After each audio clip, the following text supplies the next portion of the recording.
you like Modelo. So do you know who has the other two white ones? The white ones? No. Okay, Tayon has one, and he said he's going to give it to you. He has one of them? Does he want a slot? He said it. He said, I'll give him one. The white of what? The white, that blue bunny, that magazine bunny those 4 white ones that. Yeah, thanks for coming by, brother. Man, this is great. Toast. Yeah, cheers. Cheers. Yeah, I love what you're doing, Salute. man. Yeah. Can't have enough cornhole content, right? No, never. I still need to watch the rest of the all the commentating you did. Oh yeah. That's probably like what, 12, 15 hours of. Yeah, there's some really good games. Mm-hmm. Yeah. Are we live? Are we on? Well, we're on, but Oh, damn right, we haven't started. We're live? We haven't All right, started yet. I'll be more careful about what I say. No, we're not live. We're never live. Oh, okay, recording. Okay. Yes, but we haven't even started the show yet. No, we're We'll just. do the little. Yeah, the commentating was a lot of fun for me. I really liked it. That was wasn't really planning on doing it, right? But I liked it. Who was all there? It was you, Meza, and Trey Sparks. Trey Ryder, yeah, no, Trey Sparks. It was a great combo because Trey, he's like gasoline. He's just like and then you were like voice of reason, just kind of like chill. Yeah. Meza with his little. Meza had all the facts. That's kind of cool. A little three team combo there. Yeah, I hope we do it again. We'll see how I place. I have a feeling I'm going to be out early on Saturday this in Shreveport.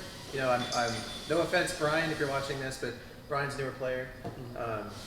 He was second place social singles in Waco, so he just started playing, just started competing, and he's really good from that perspective. Like, this is just being a brand new guy. He just got bumped to a B, and when I was telling him. He's been coming over to the house and we've been throwing in the driveway a little bit. I told him the same thing I told you, to start playing open, right? If you're going to be playing this game for a while, just start playing open because 1, you get more points. 2, you get to play against guys who are really good. Mm-hmm. And I think for your mental game it's good because you never want to be in the position where you're hoping they're going to miss, right? You're thinking to yourself, like, this guy's going to miss. If you start playing open, your brain won't give you that idea because you're used to guys, they never miss, right? Mm-hmm. You expect the other guy to make it. It's true, they don't freaking miss. Yeah. Hey, tell him to just stop. Yeah, just tell him to stop. Huh? He'll listen to you, man. You got white privilege, dude. He'll fucking listen to you. Well, what's he gonna do? Like take a lunch break? Or hey, Mike. I don't know if somebody come up. Hey, let me open the door. Hey, dile que ya la máquina no. La máquina no. Mucho ruido. Sí, sí. Mucho ruido, carnal. Okay, that's it. What's is Rio loud? Ruido? Yeah, ruido. That's like that means noise. It's kind of like a slang word to say noise. Okay. Yeah, you gonna use it now? I mean, now I know. I just like to know what people are saying. Yeah, I got most of that. Yeah, yesterday Randy came by and my dad said something to me in Spanish or something, and he got it. Yeah. He knew exactly what he said. Yeah, well, I grew up in El Paso, so I know a little bit. I was gonna ask you, not a man. lot. This picture, I took it from a screenshot where you were flying. Where is that? Yeah, that is just south. Let me show you. That is just southwest of Guadalupe Peak. So Guadalupe Peak is the biggest peak or the tallest mountain in Texas. Yeah. And when you fly from Dallas to El Paso, you fly over it or around it. I went around it. And just southwest of it is the Salt Flats. And it's beautiful, right? God, man, I never knew that. That's in so Texas? Cool. Yes. Wow. I'm telling you, Texas has some of the prettiest things. What are those two big old round things? So they're farming out there. I'm not sure what they're farming, but anytime you see those circles. That's like perfectly round circles. Well, yeah, so they do. It's a sprinkler system. Exactly. The center thing with the big wheel at the end, just goes the big circle in waters. Yeah, I don't know what they're making, but they're farming something. That's freaking. And there's a lot of them right in that same area. Dude, so Salt Flats are cool, and then just north of that, well, I guess it's north and farther west is something called Waco Tanks, and that's growing up in El Paso. I was a rock climber. I used to weigh a lot less. Yeah. And I spent hours and hours out at Waco Tanks, and I love it. And when I flew there, I circled it, and the El Paso control was like, 4 Sierra Alpha, state your intentions. And I said something like, I'm just flying over Waco Tanks and circling it. I'm like, okay. But Waco Tanks is amazing. It kind of looks like. Like, can you just go there? Can you drive to this area and like, let's say, swim in that area? I don't think you can swim in it. I don't think No? you want to swim in it. Oh, it's got contamination? I don't even know. I just think that I mean, it's pretty salty. Maybe you could. I don't know. I've never been there on foot. I've only flown over it. But it's pretty. Have you ever been to Palmer? Yeah, in West Texas? Yeah, that's I think east of Guadalupe Peak, and it's north of what's the art town? The little art town, Marfa. Yeah. That's a cool spot. Right. I guess it's just a totally different. That's more than a bird's eye view. That's a. Do eagles get up that high? Or do you get up higher than an eagle? That was I've never seen an eagle up there. They're usually at about like 1, 2, 3,000 feet, and you got to watch out for them. And I'm usually cruising at like between 5 and 10. Wow. Oh, this is one of my questions. Where have you got to pee up there? Well, you don't. So you can pee in a cup, and they actually sell systems. It's like almost looks like a face mask, but it's a thing that like holds your dick and you pee into a cup. But yeah, you don't. You pee before you take off. Right. And you land if you have to pee again. That's happened to me. It wasn't number 1, it was number 2. Yeah. And I had to land at somewhere in East Texas, and I get out, and it was during COVID, so it's all locked. And I'm like, what am I gonna do? I'm starting to look at my options, right? And then a lady comes to the door that's locked, and she let me in, and she thought I was there to eat at the diner, because I was like at the back door. So there's the front of the airport, cars can come, and people can come to the diner. This airport, I landed in the back, and it was all locked up. So she let me in, and I had to use the restroom. And as I was leaving, she's like, "You're not going to eat? You're not going to sit down and eat?" And I'm like, "No." I don't want this to happen again. It was so embarrassing. I'm like, "No, I just was here to use your restroom. I'm going to go flying now." And she was pretty pissed, actually. She's like, "I've never had anybody just come here and use the restroom." But that's what happens. How long would it take you to get to Atlantic City? Or how many stops would it? You'd probably have to stop. Well, I can look at my app. Atlantic City is what, Jersey? Yeah. Oh yeah, that's a stop. I'll tell you right now. Like 1 stop, 2 stops, maybe. Let me see if I can find. Cause your buddy Herrera, he's driving over there, and I think it's like a 22-hour drive. All right, so Atlantic City, New Jersey. That is 7 hours in the cockpit. In my plane, yeah, and I would have to land 1 time. Oh yeah, it's only 110 gallons. My plane holds 87, so I would have to land, but it doesn't necessarily need to be midpoint. Yeah. I mean, I remember I drove to Colorado Springs. I was 12 hours. Yeah. Anything over 8 hours, man, my freaking butt hurts just from sitting there the whole time. I can't imagine. You can't even stretch in a plane, can you?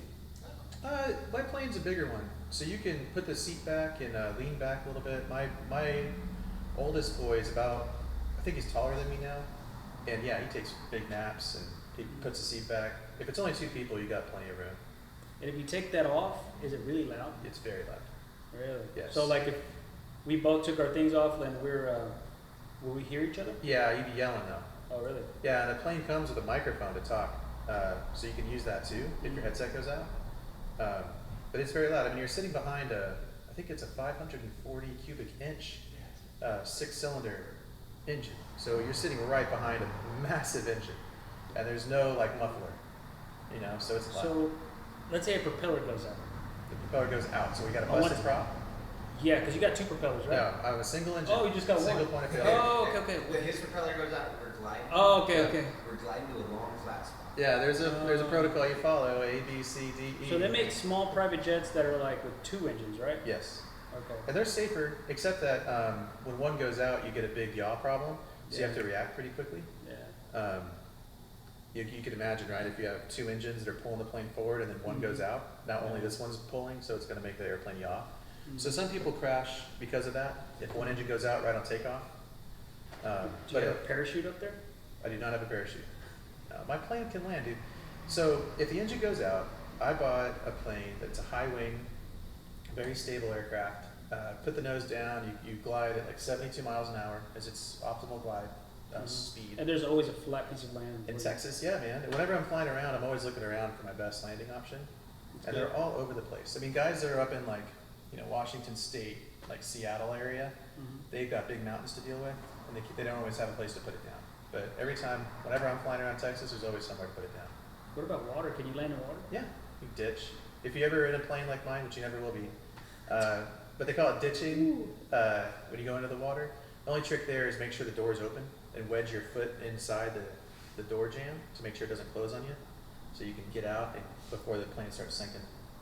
So if you had your foot wedged in there, the pressure of the water wouldn't shut your. Oh, it's gonna fuck your foot up, but you're not gonna die. It's worth it though, right? Yeah, you're not gonna be drowning. You know, you're not gonna be going down underwater because. Then in that case, just get a 2x4 with you and just stick that in there. You know what I mean? Yeah, interesting. Ka-clow, right there. That wood can go. I mean, same thing's true in a car, right? You know, if you sink in underwater in a car, you can't open that door. No, You can roll down the window and try to get out that way, but the force of the water is so great on that door, you cannot push it open. That's true. So, you know. Dude, that's just, man. That's, you know what? That's the perfect example of cornhole. Like, I'm all worried about what if this goes wrong? What if this goes wrong? Up there in the plane, he's up there like, you know, nothing's gonna go wrong, right? And I'm not worried about it. That's actually not true. I'm always thinking about things going wrong. Well, you have that persona like you're not. You know, you're calm, cool, and collected. I'm not when I'm up there. I mean, just assuming. Well, I might look it, but believe me, it's gone away. But when I first started flying, I would panic. I would have little panic attack, not attacks, but like freak out moments, and they'd only last for Because something you saw, or just something. I'm not exactly sure what would trigger it, to be honest. But you have these little instances. It's, you know, again, it's only a few seconds long, but it's like, holy shit, you know, if I fuck up, I'm dead, right? It's like life or death. It's intense. Mm-hmm. But the more you do it, you know, the more you get used to it. And I've trained myself. I've got a little. So when you learn how to fly in the clouds and you have no horizon, it's called instrument flying.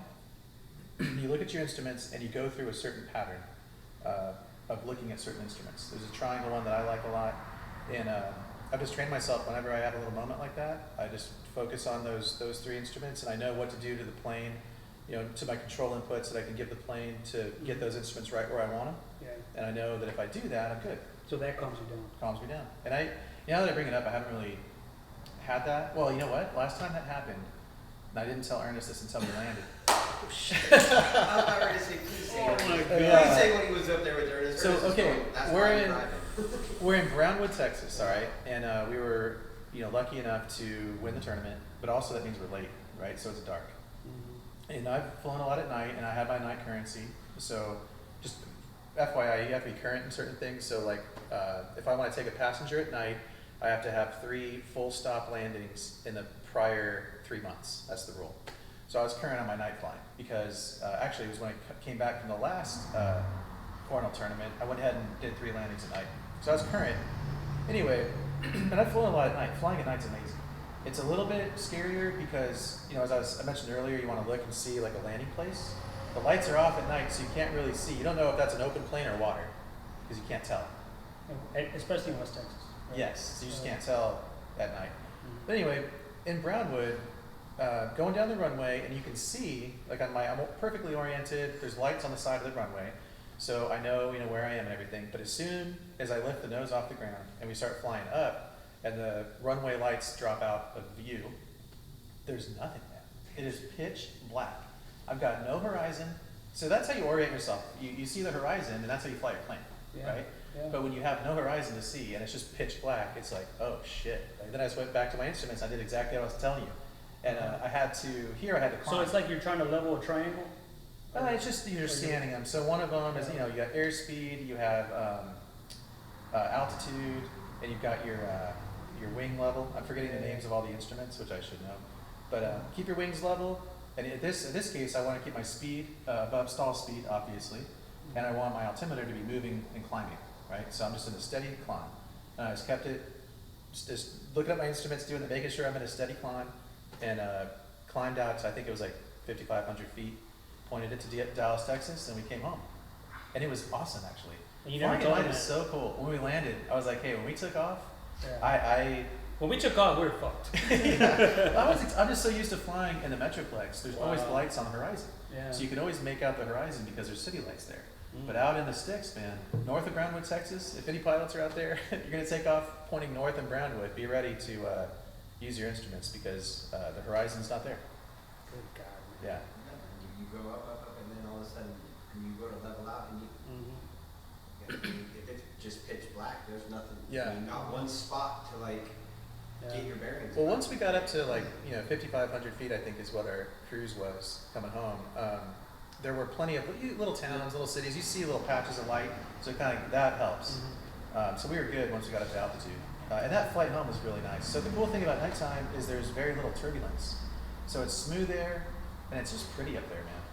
So is that because the sun causes turbulence, or what? Or Yeah, what like the heat of the rising, so it heats up asphalt, and gotcha. you got rising currents of air and things like that. Well, that's what I was just saying. Is like the whenever I play like crack, for sure, it's like you were speaking earlier. It's because I'm scared to miss. Yeah, something You know, like like, this guy's gonna hit his bag. I need to hit this bag, and I'm probably gonna miss it. But when I play great, I'm like, oh, I missed it. I'll get the next one. That's how I feel. Yeah. So it's like a totally different mentality, but it's just hard to get there consistently. And I was just saying, as far as you're being up there so high, you remind me of someone who's just, you're human, and you still have your worries, but for the most part, you're like, I'm good. I get more nervous now playing cornhole than I do flying. I don't know why. I get amped up and anxious, and I'm working on that. You don't use the earpods? I need to. So this weekend, I was having problems. I put them in, push play. I know that my music was downloaded onto my phone, but it was cutting in and out. Yeah. And I don't know why. So I wanted to use my headphones, but I couldn't. And I'll hear everything people say around me, and it distracts me, and it sucks, and I wish I had headphones. Yeah. So I'm gonna have a wired solution from now on. Oh, you're gonna actually have a wired hand? Yeah. Like an FBI agent? Yeah. I'm Nice. gonna have 2 headphones. I'll put it under my shirt, left pocket. Wow. I've done it before. So I've gone back and forth with headphones, and I'm ready to go back. I've been doing no headphones for a long time, and I'm ready to go back. And how long you been an attorney? How long you been? 2007 2007. is when I was licensed as an attorney. Cool. And man, this guy he's a climber, he's an attorney, Not anymore. I haven't climbed anymore. aviator, bag maker. And what's cool, man, is that everything you do, I can tell that you put 100% into it and a lot of focus into it, and eventually you just freaking rock it out. Thanks, Like, I appreciate that. Like, speaking of, man, like these bags, because technically you're a rookie in the game. I mean, in the bag making game, you are a rookie. I'm a noob. Yeah. Yeah. And what you did here does not look like a freaking rookie, did it? No, man. Thanks. Seeing them laid out here like this is pretty cool. Yeah. Which ones are your top 5? My top 5? Yeah. If you had to take 5, not any particular order. What's my criteria? No, whatever you want. Am I playing We'll with give them? you the same thing that we gave our last guest. Okay. If you walk into the room and somebody says, hey, you can have 5 sets of bags off the table. You can just have them. So I'm gonna be you playing can with take them? them home with you. Whatever You're you gonna play want. with them. You're gonna do whatever you want with them. Somebody says 5 free sets of bags. 5. What 5 would you? The rest of them, you'll never see them again. Oh, really? Yeah. Oh. You can only save 5 bags. So how many? Save 5. All the rest got to go in the fire. Yeah. But you got to save 5. So we have 1, 2, 3, 4, 5, 6, 7, 8, Yeah. 9, 10. So like 12ish, because those are V1s and 2s. Yeah. Yeah. So this is 1, 2, 1, 2, 1, 2. all right, well, this is my baby right here. I would definitely take this guy. And I would take 2 because it's not going to break on me. And I don't think the 2s are that different than the 1s. You know what I mean? Like, I know people think the 1s are hole friendlier, and they are just a little bit, but I'm going to take the 2 because I know it'll last me longer. But this is my original first bag I ever designed. This is it. This is my first one. So What a That's statement. your freaking rookie bag. And I look mean, what, yeah. look What a how it looks statement! like. What a statement to make. yeah, I'm here. and the pattern idea was fun. A lot of people didn't realize it was Bowie, like Jim Bowie.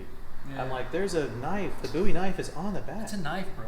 Yeah. You're in Texas. Yeah, but I like it because I hold the bag like this, and the idea was I'm throwing all these daggers, right? So it's right along the line. Mm-hmm. Yeah, that's definitely my number 1. And then, well, I've got this one's gonna be in the mix for sure. Like I love this bag. Are you gonna ever release more of the portrait ones? Yeah, Yeah? I'm working on a few. The Actually, Bonnies and the Bowies, or just the Bonnies? both. Oh, okay. To the public, or are they going to be more? No, I'll do a portrait Bowie. I like that bag a lot, and it'll be out there. I might change the carpet though. So I held off a little bit because I've got more carpets coming, and I don't really like the way. I mean, okay, I like the portrait bags I've made, right? They're good bags, I like them. But I've tweaked it a little bit to get the border of the portrait picture blacker, and then on the other side I want to do a carpet that's like more of a gray black instead of what I've got right now, which is like a brown. So right now it's kind of, I was trying to do like a cash money kind of look, so it's almost greenish. Yeah. And on the other side it's like brownish. Dude, and I want that'd to be do badass. Green? It is, well the one I've got, I didn't bring it, but I've got one that's like, looks like money. That was the idea. The original idea for the portraits was to put them on like money. Like they became a person that we put on money, but that kind of fell apart. But yeah, I love this one. I think she's cute, you know, and it shows the look she's given the camera. I mean, I just love that picture. Does she have black lipstick on? It looked, no, that's just the way the colorization came out. Okay. But I kind of liked it. Oh, I love I it. actually went in there and tried to make it red, but it looked too fake, so I just stuck with that. It would have looked like someone just kind of put it in there with Yeah, but so I got to pick 3 more. Yep.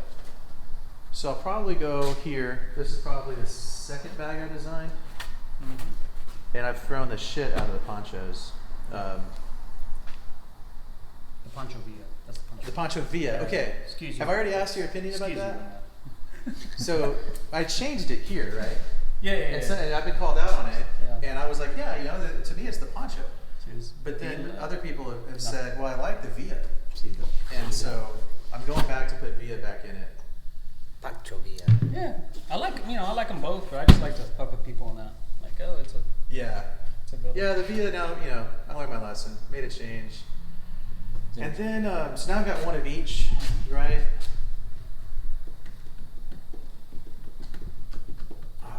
So I throw the buoy, and I think this light blue came out fire. I really do like this bag. Dude, it's so fire. I think it's the best looking buoy. Yeah, it pops out the most. Yeah. I guess I have to go one more, huh? That's tough for me. If you had your Clyde, it'd probably be in there, wouldn't it? Yeah, I definitely have one of those. I'd probably be going just on design, you know? I've got one of each. Man, I really love, for me it'd be a toss up between one of these. I think I'd go this one. I really like the way this one came out. Yeah. I think I'm going to make more of these for Shreveport, so that'd probably be my Sweet. 5. 2 buoys, 2 You know, I bodies, might, and a poncho. well, I might want to switch this out There you if go. I got to change my mind, Oh, okay. Nice. just because Super sexy. That bag. I'd like the It's colors. very Mexicano también. Very Mexicano. Like just, that says Mexico. Okay, good. Because when you first look at it, you can't tell they're skulls, right? Or can you? No, you can. You can't. Not from far away, but once Yeah. you like get up close to it, yeah, you can. Yeah. That bag is. Yeah, that'd be my lineup. That's funny that I've got only one Poncho. Poor Poncho, he's so neglected, man. Yeah. Yeah. Fucking A, bro. I like those bags. Fucking A. Cool. Like it. Well, that's fun. That was a fun little exercise. Fuck yeah, man. Hey, well, hold on. I brought you a present. Can I show you these? Oh, you did? Yeah. Go ahead. So you are going to be the only person that owns these, unless you sell them or whatever. So I appreciate how you're like a curator of bags. Oh shit. So I think you might like this story. These are and the ones I bags. needed too to have like all new. So, well, you'll see. So first drop I've ever made of Bonnie's. Okay, Yeah. drive out to Argyle, Texas, drop off the bags with Chad, and I'm driving home. I think I had a meeting or something, but then I'm in my car and I get a text from Chad. It says, "Were you drunk?" is what I see. Because I'm driving, so I'm not really studying it, but it'll show you the first few letters. It says, "Were you drunk?" Right? So 7 sets of Bonnie's look like this. Oh shit. That is cool, man. Is it? Yeah. So he was like, "So what do you want to do with these?" And I was like, "Well, I don't want to sell them because I'm coming off of fucking up the buoys, Yeah. the buoy V1s, and I don't want to sell them, right?" So I was like, "Hold them back, right? Compare with the other one. I'll refund you." So I have some sets of these at home, and I was actually thinking as I was leaving, like I want to give CJ a set of bags. What should I give him? Hell yeah. And I had these, and I'm like, you know what? He might appreciate that, right? Because it's Damn right I do. it's messed up. Not to me, it's not. Yeah. So there you go, man. So they're all of them are messed up. This is like a Sidney Crawford mole. That's not messed up at all. Yeah. And the one set that he needs. Yeah. Yeah, that was Is what a this- coincidence, right? That's perfect. Yeah. So there you go. There's some misprint Misprint Bonnies, you're the only guy that has it, besides me. Hell yeah, man. I still haven't cut them open. The idea is I was going to cut them open and just get the filler out of them. Hmm. Hey, so do all these have the same fill? No, Bonnies are different. The Poncho and buoys have the same, and Bonnies have, it's a 100%, so it's the same type of disc, and it's very consistent. So if you don't know about this stuff, it's plastic resin, so it's the precursor to plastic products, right? So people that are making plastic, they buy this stuff, and they make plastic products with it. Yeah. Actually, a guy named Frank Gears, you know Frank Gears? Isn't he a UFC fighter? Frank Gears started ACO. Oh, no. That's Frank Beer. Frank Oh, Gears. yeah. So anyway, Frank Gears is the first guy to use this stuff in cornhole bags. And he told me this story. He said he's making cornhole stuff for Carnival Cruise Lines. And they were sad because the corn in the bags was getting moldy and gross. Yeah. So he started using this stuff. And squirrels try to eat it up. Yeah. Beer So- guy? Beer guy. I'll take another beer. Yeah. No. So anyway, he was the first guy to use plastic resin. Now everybody copies him. You know, nobody sends him royalties for using plastic resin. And now we just think that that's what bags have. So anyway, when you get into the when you get into the bag business and start looking at these plastic resins or different options, there's so many different options. All of my bags have what a lot of people refer to as virgin resin. So it's Never just before used, just not recycled. anything. That's right. Yeah. So I talked to the guys that make it. I found different plants in the USA that make it, and but they make it differently. It has different compositions and has different, I guess, methods of manufacture. So the stuff that's in the Bonnie is expensive, but the cool thing about it is it's consistently the same shape. Well, cool thing, it has a drawback, but yeah. So these are 100% discs. So if you cut this thing open and looked at it, it would be a bunch of little tiny frisbees. Is what it looks like. Well, here's another thing. Like, how many hours of sleep do you average? That's a funny question. Honestly, me, I average about 6.5. So I don't time it. So I don't know. Because I know you got a lot on your plate. I know today. Fucking plate, you got a lot on your table. I'm far behind in everything in my life right now. Like my That's career's only not because fixed. you got so many ambitions and so many ideas you want to get to. I'm trying to narrow it down. Yeah. But I have a bad habit of staying up late, and Me too. I've got this setup. I don't have a picture of it. It's like a dentist's chair, right? So it's a chair that I can adjust. It's called a zero gravity workstation, and it's basically a giant dentist's chair, and it's got these arms on it. And I can get myself comfortable, so I'm almost in zero gravity. It's supposed to feel like you're in zero gravity, and then I can swing a giant monitor in front of my face. And I've got my keyboard, and I don't have a mouse. I've got a little roller ball, and I just research and I design and I That's fucking badass. do shit like that. But I know So it's almost like a Matrix chair, sort of like. Yeah, it's like a Matrix chair. Oh wow. That's Yeah, I'll send you a picture of it. So when you go straight Neo. Yeah, well, it's a bad habit, honestly, because usually the family goes to sleep, wife's asleep, and I'll go into my office and Yeah. hang out in that thing. And before I know it, it's like 4 in the morning or 5 in the morning, But I've learned a shitload about fabrics and fillers, and I've designed a new bag or something like that. You know what? That's one thing. Because I believe in God. He made just these beautiful things called humans, right? I wonder why he made us have to go to sleep. Like why? What's the? You die if you don't sleep. Maybe No, I know, but he can do anything. He can't. Why can't he be like, "Oh, you don't need to sleep? Everything sleeps. Or I think maybe it's because this whole sun and moon thing. I don't know, but Imagine if we were like bears. We slept for 4 or 5 months. I guess if you didn't sleep, I guess you'd be immortal. But does that? Here's another thing. Did Adam and Eve, because they were perfect, did they have to sleep? I don't know, how many days did they make it? What? How many days did they make it before she bit the apple? I don't know. The thing is, they were perfect. So maybe. I would say the answer is yes, because if you look at, like you were saying, animals, right? They sleep and they didn't bite the apple, right? They sleep. So are animals still perfect? How does that work? No, they're here to serve mankind. Oh, is that right? Yeah, that's what it is. Yeah, they are. Yeah, for food. And for strength, like oxen, plowing and stuff. That's, I don't know. That's just my opinion. there's so much badass information out there. That's why he can stay up all night. That's why I can stay up all night. What do you watch when you stay up at night time? Be honest. Man, just anything like Last week's like when Rush Limbaugh died. I never really listened to a show, but I started like looking up his history and what was he about? Why did he get so popular? Next thing you know, the phone falls on my face, and I'm like, okay, I'm done. So are you doing like YouTube or just Wikipedia, whatever. Yeah, YouTube's kind of, it's a bad habit, but you can learn a lot. There's a lot of really good material out there on YouTube. I was at one point I was watching a lot of like military history, like old school stuff. Like there's a guy, History March, I think is his name. Yeah. And the whole Ukraine thing, like.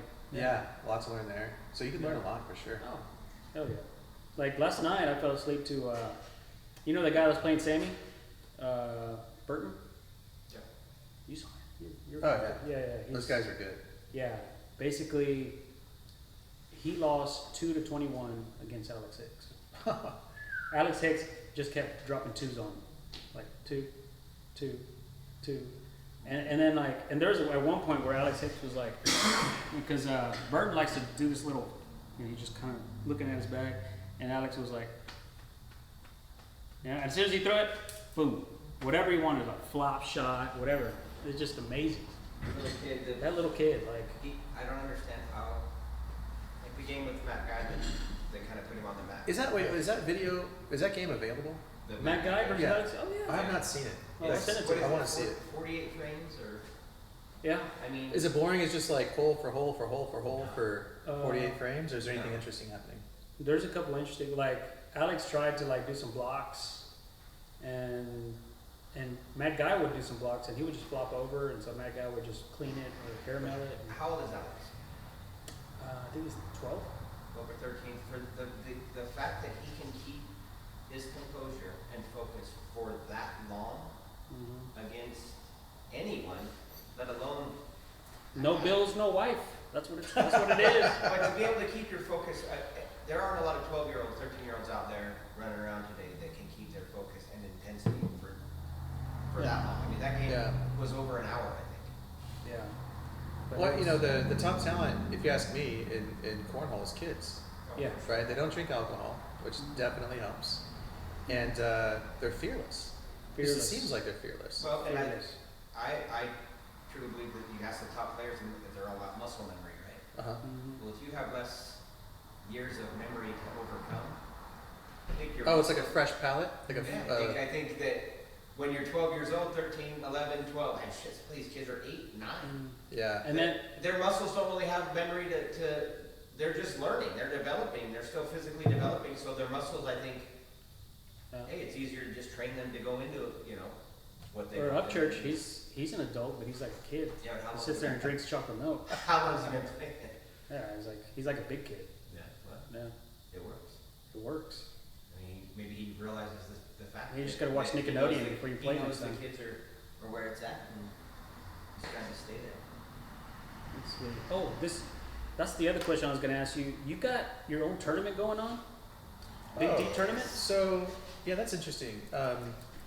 John Brunson reached out, and he was complimentary. He said something like, a lot of people are using these big D bags, and people like what you're doing, like with the player appreciation bags and stuff like that. Would you be interested in, I forgot what he said, like sponsoring or co-sponsoring a tournament? And to be honest, I was like, well, how do you want money? You know what I mean? I'm like, well, but anyway, yeah, I'm cool with that. It sounds like a good idea.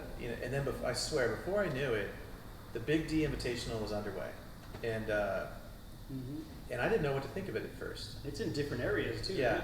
I didn't know what to think of it at first. Like, completely honest here, I was like, what the fuck is going on? Like, sure, you can use the name, and then all of a sudden it's like named after the company, and like, I'm an IP attorney, right? I know you got to be careful about your brand and all that stuff, and I wasn't. I was just like, sure, go ahead. And before I knew it, there's a big tournament going on. But I gotta say, he is doing such a good job. Like, I was wrong to even doubt him for a second, but I didn't know the guy personally, right?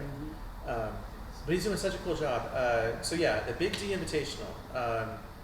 Here's what I know about it. Number one, it's a Scorholio or Switcholio that you can play in. There's still 2 more weeks of it. And the way you get an invite to the final tournament is by getting one of the top 4 PPRs in the first round, in the first 4 rounds of a Switcholio. So before you get paired with your partner, they do 4 rounders, Right. and the top 4 PPR guys get an invite. And you know, he's printed up a certificate, and he puts your name on it. It's very cool. That is cool. And a lot of big, good players have made it. Like Luke Anderson's going to be there. Oh, yeah. You know, Neil Cook and Dylan Lopez got invites last week, or last night. I'll be there. I got an invite. Fuck yeah. I made Better it. get an invite. Yeah. Well, I kind of felt like an asshole because I show up to try to support it, and then I win, or I get the top PPR, and then a couple days ago I won the Switcholio. So am I supporting it? Am I being a jerk? I don't know. People give me shit about it. I got my own show here, and I can't even win one freaking game in here. Don't So don't feel bad. Don't take it easy on him. No, Okay. I don't expect you to. No. Well, what's cool about playing PPR? Well, hold on, let me finish the Big D Invitational. All right, so there's 2 weeks left to get your invite. There's going to be a big tournament at the end of April, and it doesn't really conflict with any other big tournaments. And before that, I think they're going to do a TCL doubles tournament, and then end with a singles tournament for a pretty big money prize. I think he's got over $2,000 in the pot. Yeah, and there'll be some giveaways. We're going to give away some stuff. 2 more weeks left. I'm just trying to think if there's anything else to say. Oh, if you show up, like let's say, I think these next 2 weeks are really important for people that want to try to make it into the Invitational, because you're going to get more than a chance to win the big prize. There's going to be handouts or presents to everybody who made it the final group, which I'm pretty stoked about.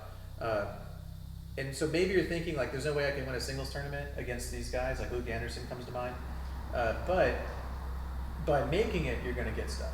Right. Does that make sense? So we're giving a swag bag to the invitees. Yes, that's right. Got And it. then what else? Oh yeah, so if you go to one of these Switcholios, like let's say Tuesday I was at a Switcholio and I got the top PPR, but I'd already got an invite. So they just moved down the list to the next guy. So it could be the 5th or 6th. That's right. And as more of these Switcholios happen over the next couple of weeks, a lot of people I think they're going to be in the top 4 have already got their invite, so it'll come down. And these Switcholios are over in Mansfield. Yep, there's one at Big League Dreams, which is a pretty cool venue. That's a good cornhole Oh, venue. my son used to play baseball. Big League Dreams? Big League Dreams. You ever been there? No. Oh, it's pretty far for you. It's they've taken and 4 or 5 Little League baseball fields over there, but they modeled them after actual major league fields. Like there's a little Wrigley Field, there's a little Fenway Park. You've been there? Yeah, I've got a son that Oh, wow. is out of high school now, but yeah, he played in Mansfield over there. Yeah, they Is also that where the final tournament's going to be at?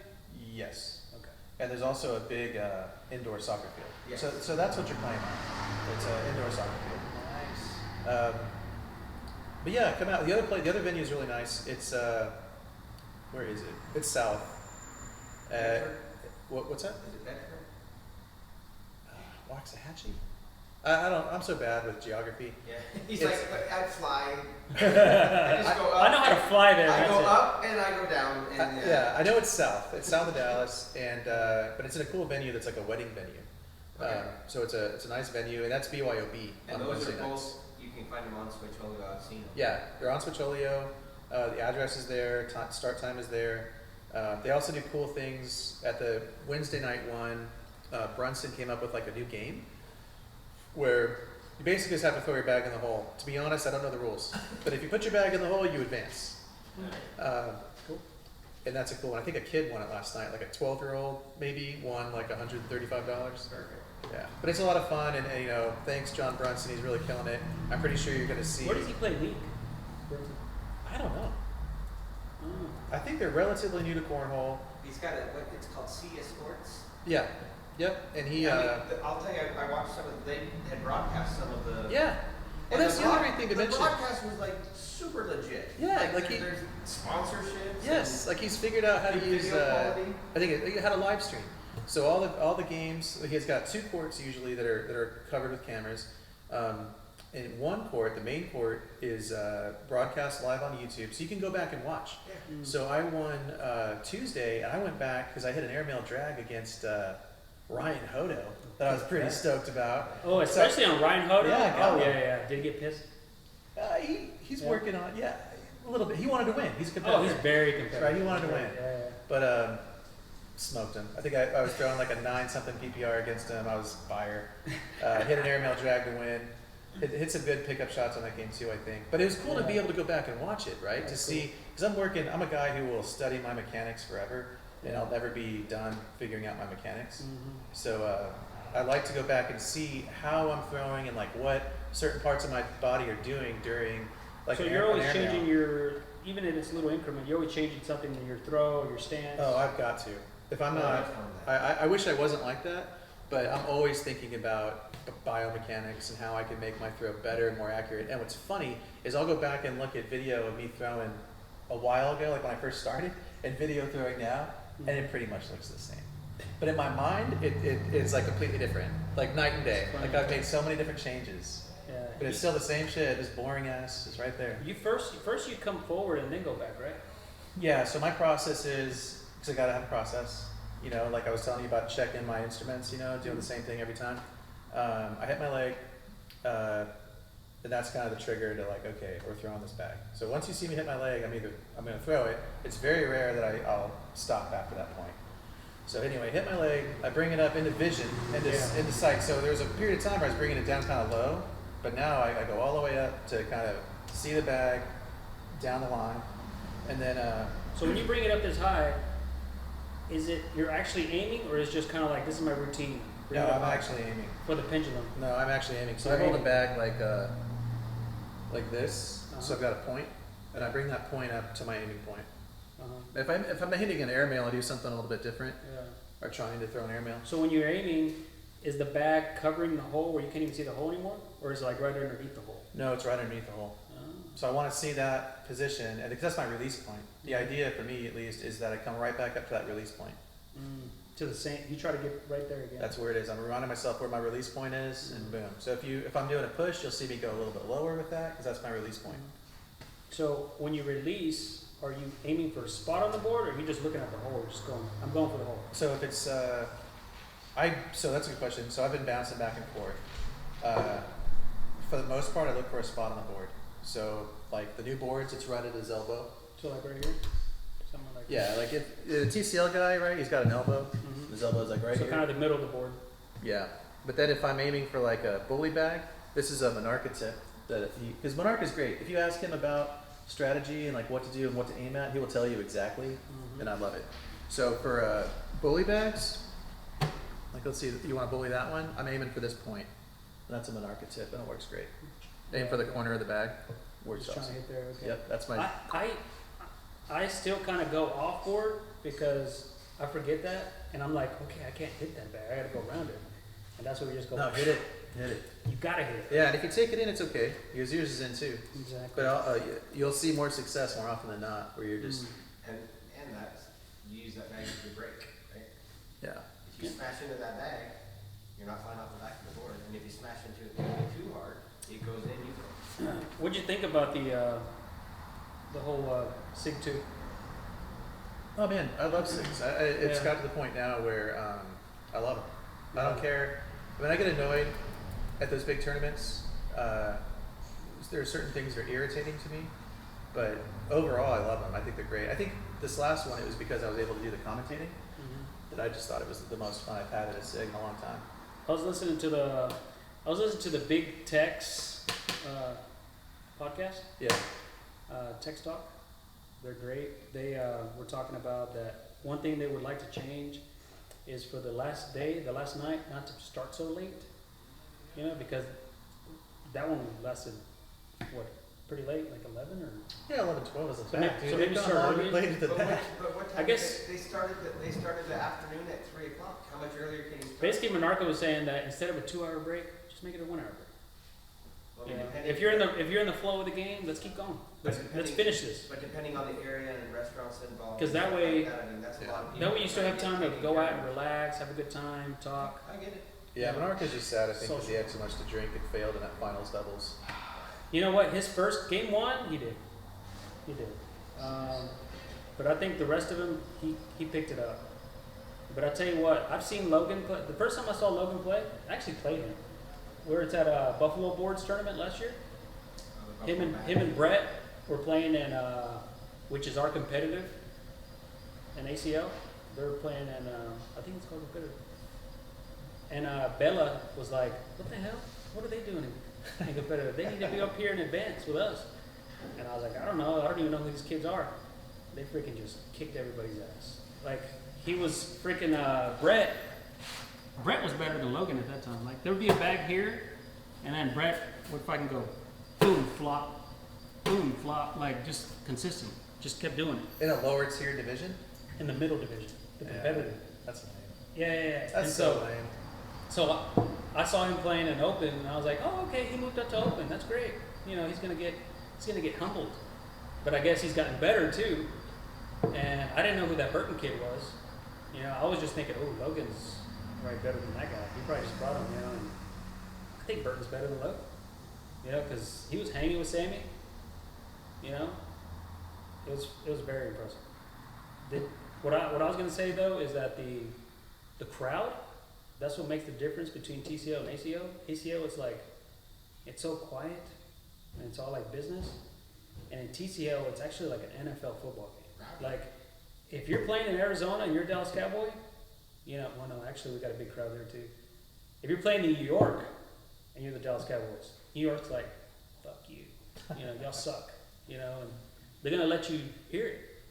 You know, if you're the Lakers playing at the Celtics, Boston's just gonna let you hear it. And so, well, I think that's what TCL needs to keep in mind is that there's lots of people from like West Texas that travel. They need to, I think, make sure they have a sing out there. Yeah, I love that. In their home. well, they did Abilene. They did, but I don't know that there's plans to do one this year. I think there's the DFW area 2 or 3 times. Yeah. Yeah. And I mean, and I don't know with, you know, hotels and. Dude, this was just College Station versus Dallas Fort Worth, man, and it was just vicious. Like I was telling Randy, like, fucking Herrera, you know, he was a little, you know. Well, he got mad for a good reason. Like, Well, so that was one. He got carried away. But Yeah. should we talk about that? The bag Sure. spike? Sure, I saw it. I was right there. He spiked it right here. I mean, dick move. Okay, you don't do that. Yeah. Like, come on, you don't do No, that. you don't do that. So he deserved to get yelled at and screamed at. Yeah. I mean, Mhm. that was not okay. Yeah. It's a gentleman's game, It is. right? You don't spike somebody's bag like that after a big mistake like that. Like you're happy, you're stoked that you're gonna win on a kid's mistake. A 15-year-old made a mental mistake, and you're gonna spike his bag. I was pretty mad about that, and I stopped short of I saying. was surprised when I saw that. I was like, oh shit. But then when Ernest Herrera was like, made it an even bigger deal, like, I couldn't blame him. I mean, he did spike it. He went overboard. Yeah. Herrera went overboard. He should have got, Yeah. you know. Because I saw Herrera, he was like, did you just do that to my bag? Like, it was his bag. He was like, oh, hell no. He was like, you know, hold me back. Cartel boy. And you know what? He paid them back because every time, like, Monarca would hit an airmail or something like that, he'd be like, what? It was like Little John out there. What? And then if Burton or Logan was about to throw a bag, like their last bag, he'd be like, airmail drag! Board it! Well, he deserved it. That was a punk move. Yeah. But that's what I like about TCL, man. It's like you actually have a home field advantage. You know, if, like, when we go play in Shreveport next week or 2 weeks from now, It's gonna be all them boys from Louisiana. dude, they should have a bigger crowd, Shreveport. Yeah. All the Louisiana. The Far East Texas guys. And Sammy's gonna take it. Oh, you know what? They'll make a deep run. So on Shreveport, there are going to be Shreveport only bags. I'm making 25 sets of buoys and 25 sets of bonnies that are dropping only at the Shreveport event. And here's a cool Different thing from what's on this table? Yeah, but I haven't. I just figured out yesterday. I just heard this news yesterday, but I'm excited about it because the truth is, this, in my mind, this is Ryder Cup, right? So these bags, a little bit went online, and then some were there. But in my mind, this is Ryder Cup because I made less than 20 sets, and this is the last one, Sig 2. So, and I'm not going to make these anymore. Why? Right? Yeah, why? Right. How come you're not gonna make those anymore? I just like the idea that whenever I see that bag, I know it's that one time in my life that I made that bag. I like it. Okay. So, but we're going to be official with it at Shreveport. So Gotcha. the cool thing, I'm not sure I'm doing with Bowie, but with Bonnie and Clyde, you know, they were killed. They were gunned down in Louisiana, and they were real close to Shreveport.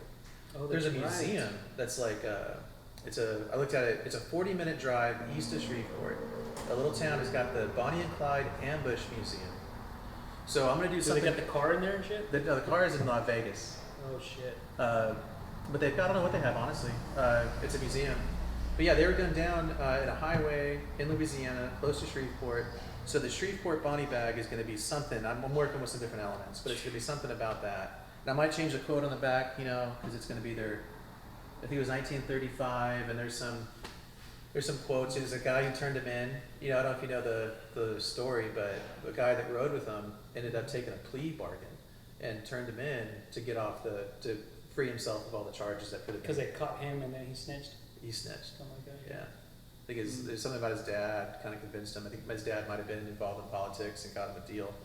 But yeah, they were going down close to Shreveport. So there'll be some 50 total sets of Bonnies that are unique just for that drop. And I haven't even started the design, but mentally I'm working on it. And it'll be something about the fact that they're gone down pretty close to Shreveport. Mm-hmm. You'll figure it out at one of these 3 o'clock in the morning sessions. Yeah, that's fine. That's when I will.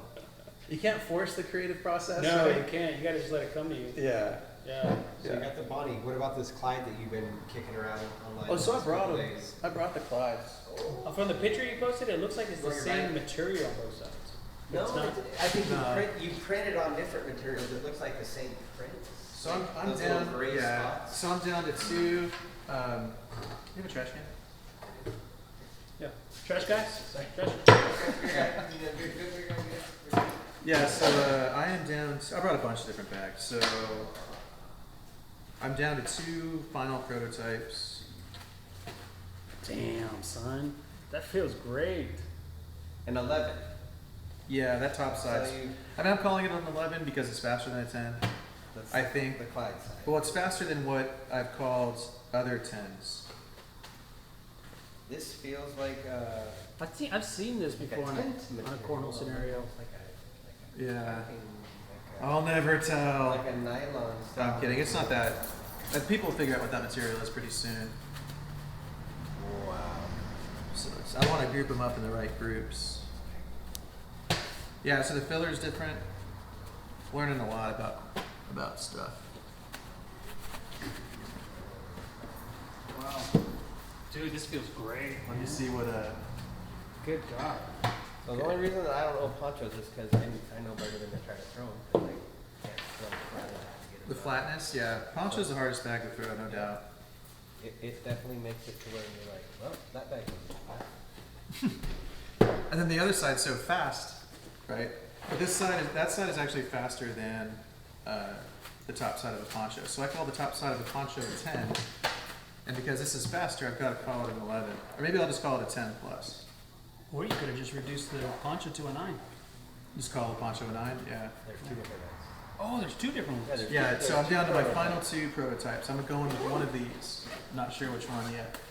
Well, I'll tell you which one I'm probably be. He brings his dragon bags, RNA, Yeah, I've got something to. and his.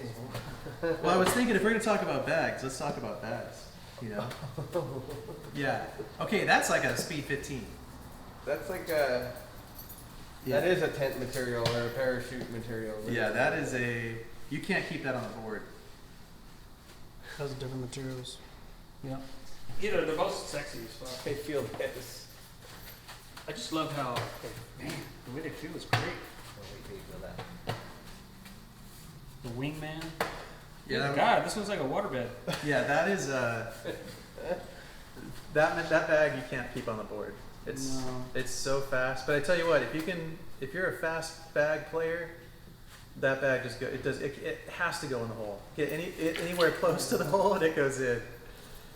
That material is ridiculous. I haven't put it on a bag yet. The because waterbed edition. You can't really print it. It melts. No. Yeah. But yeah, so these are some of my. This is one. That's So one of my first. did you print these little V patterns? No. So that material is. See? This is a V pattern material he prints on top. You can print on it. Yeah. There's a lot of guys that are saying like they're releasing Vikings. This is it. They say that it's like the Viking. No, it's not. It's a 100% polyester material. It's right there. It's on that one. It's actually on this bag. Dude, this is a gorgeous bag by itself. You could. So okay, that is a playable bag that I've almost released. And I really love that material, and it comes in different colors. What's the speed on these? So that one is like it's faster than a poncho, so we'll call it a 5, maybe 5.5, and the top side is like a 7. Dude, that's great. That one I like. I came close to releasing And the that printable one. side is the V pattern side, right? Yeah, yes. Okay. So you could print that bag. Dude, that's that one right there, bro. Does the print change the speed of the? It makes it faster. Perfect. Yeah. Mm-hmm. This is one. Fill this filler. I brought that one just because of the filler. If you could get the tri-color, is that 3 colors in that? Yes, 3 or and there's 4? a lot of different colors. That's why I like this one a lot. I mean, you Because don't it even looks have so to cool. do anything with the print wise. You could just. It almost looks like whatever your gold, graphics right? are. Yeah. Damn. They talk about a sandbag. This feels like Gold, a sand. purple, green, it's 4 colors. Gold, purple, green, Yeah. and beige. Yeah, I like this material a lot, and it plays well for a carpet bag. Wow, this feels soft. You guys gonna play some cornhole today? Are we? Or are you gonna talk? Damn right we are. Well, so wait, I do want to show you. So you mentioned that you like my designs. Mm-hmm. So this is look at this from a design perspective. This is like a 2-year-old bag. Let's see. Yeah, 2021. Oh, see, 2-year-old this is the bag. same material you're talking about. That's it. Yeah. You can buy it at Joanne. Joanne's got it out in the open. Wow. That's why a lot of people use it. You know, you just go to Joanne and you see it. Dragon freaking bags. So this guy, Dragon Bags, I think. So I was kind of blown away with that design. When I first started playing cornhole, I thought he had the coolest bags. They play great. They look great. I guess I didn't bring the other ones, but I just love them. Like the colors he worked with, like the purple, orange, and light blue. I just think that is such a good-looking bag. Like turn it over and make sure you got the wing in there, like that orange wing. Yeah. So this is the guy that really made me think that you could make a beautiful bag, or a bag that looks really cool. Mm-hmm. And I also love playing with these bags, but he never got into TCL. Dude, feel this material. Oh yeah, that's back experimenting with Phil. Is that disc Phil? No, I'm not. I'll never say what's in there. You can't even feel the fill because it's so. Yeah, what is that? That bag bounces. I mean, it's stuffy. It's stuffy. Yeah, if you want like a skip, bounce, roll, flop bag. This bag right here will last for 400 years. That is a thick. What else? Oh, I brought this one because, do you have a Medusa? I think this is a Medusa. And look, this don't is, have a Medusa. so I should give CJ credit because he saw this in the background. Oh, yeah. Remember this? Yeah, it's a And you were like, it's not P-O. Poncho. There's actually people named Poncho. Is that right? Yeah, it's a nickname. So thank you for catching that. But look at these materials. I think this is a Medusa. And I ended up going with that design over there, which is like a, not a Medusa. Well, And no, I wish I would have done this A one. Medusa, the bottom carpet is a 6. I think this is like 4, isn't it? No, I think Is it that's the the same same. as Poncho? I haven't put my hands on a Medusa, but I think that's the same. And I hate I'm kicking myself because I released the Poncho before, and I could have done that one, Mm-hmm. and you know, had something out there first, I guess you could say. Mm-hmm. Yeah. Because It's not about how you start, it's how you finish. yeah. Yeah. Yeah. It's kind of like you last week or when you were playing Taylor. I mean, you started great, but then you finished. You caught a nail at the end. You know. Yeah, I kind of. It is what it is. Also, like I like a little bit more speed and a little bit less speed, which is what this is. Yeah. I'm kicking myself. I might kick myself because I do this to myself all the time. I get down to 2 prototypes, and which one am I going to go with? Which one are you liking better right now? Well, that's a good question. I think I like. Okay, so the 2 that I've got. This is the same control side as a Pro Sniper, and then TCL. You see the camera? And then TCL it's a Gambler. So this is the Control side. So the fast side on both bags are the same. It's a newer material, the TCL. It's very fast. Yeah. That's the fast side. So I'm deciding between 2 different fills and 2 different control sides. Yeah. This control side is very well known. This is actually the very first material I ever bought, which you can see in this dumb bag. Today it's used on. Which one's faster? This one's faster. Oh, okay. Yeah. So this is your basic. Everybody uses it. Nothing new to cornhole. Yeah. Same as a game changer. It's the same as the fast side on my Bonnie. It's very well known. This one's also super famous in cornhole. Everybody uses it. People call this like a 7.5 maybe. People call this like an 8.5, 9. So it's a fast and faster. So if you had to make a decision right now, which one you like better, this one or that one? If I have to go, Dude, honestly, there's a reason. It's a political reason that I don't want to go with this one. I don't want to step on the gambler's toes. So It's okay. I might go with this one You just need to go with the one that you feel is better. that I like. Well, oh, you're throwing it? Because everybody's encouraged by another. Hey, this time we're gonna switch it around. You're gonna play him first. Okay. That's the one I like. Yeah. I don't know what that's a blind because I was listening to what you guys were Hey, saying. did you hear what I said? No, you're getting. You're playing him first. Nope. No, because that's. I want a good warmed up version of him. I want you to get the cooled off. Hey, look at this stuff. That's actually, this is terrible. I wish that the viewers could. I wish You could feel it. Yeah. It's Listen, waterbed listen. material. Nice. I just dropped this on the board. So, if you ever come over to my garage, maybe you saw it last time you visited, but I've got so many of these kinds of bags where I'm just trying every material I can find. Because you never really know if it's going to work until you make a bag out of it and throw it. Yeah, now that spring's here, you can have a lot more tournaments on the driveway like we did before. Oh, yeah. You beat me twice on your driveway, so I did? I told Randy right now I'm 0-3 against you because you beat me at Oh, shit. No, I'm 0-4 against you because you beat me at Rusted Rail too. And we're going to remember, it's going to be on film. Hey, look. What? Look at his little. He's got the record, the show records. Oh, yeah. All of our records in our school. Hey, but I'm not kidding, man. You're playing him first. What is it? Hey, what's in this fridge? Whatever's in this fridge died, rotted like four months ago. Really? That's your fridge, bro. That's not my fridge. Yeah, it is. You liar. How fast are these boards? You about to find out. Oh, it's not so bad. It's a buffalo board. Buffalo boards are usually pretty fast.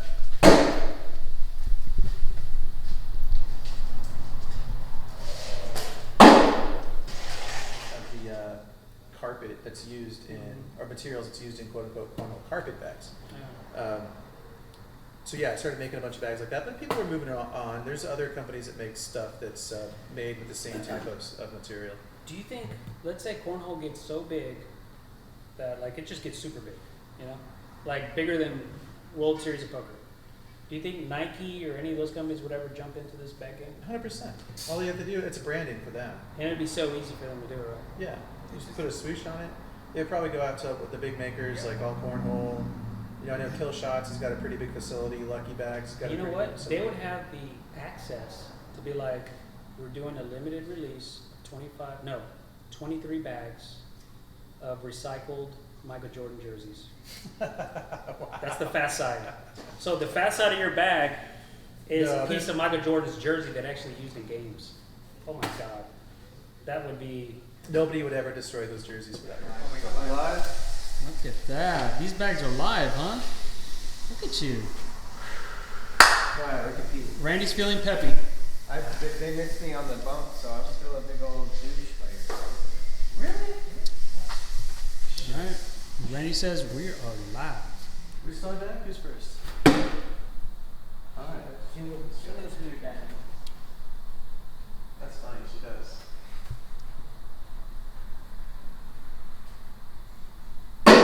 There you go. I'm playing under protest. These are non-sanctioned bags. Those are? Once again, These are Randy. legal, baby. Once again, Randy's talking Was way this a too TCL much. tournament? No, these are legal bags. This is a sexy bags tournament. There you go.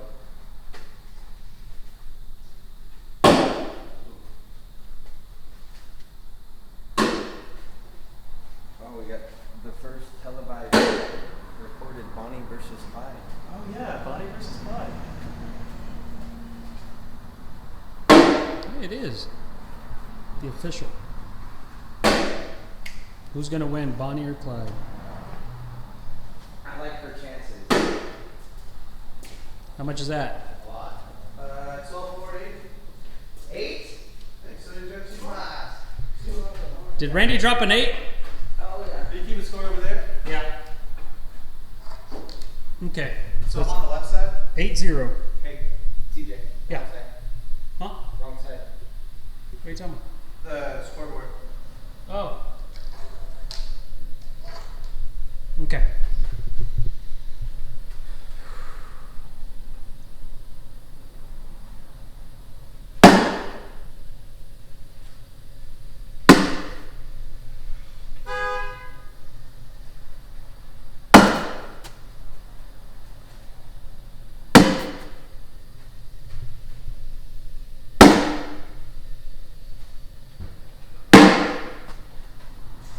Randy!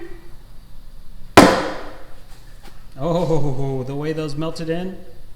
Those are new bags too. This is a advertisement. Is that 5 to 10? Yeah, 5-piece. All right. Serving up dinner plates.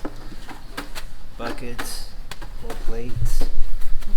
Yeah, I'm really excited about how melty these bags are gonna get after they break in. Oh yeah, pretty much. How much you thrown those bags? Hardly at all. I made them. I brought them out to Tuesday night.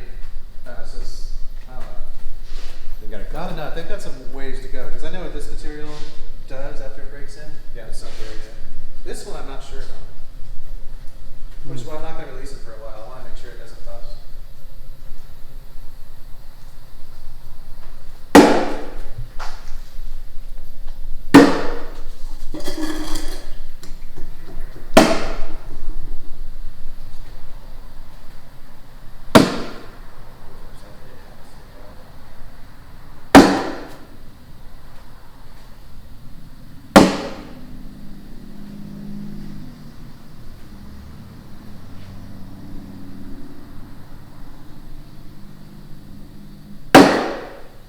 Damn, they just melt.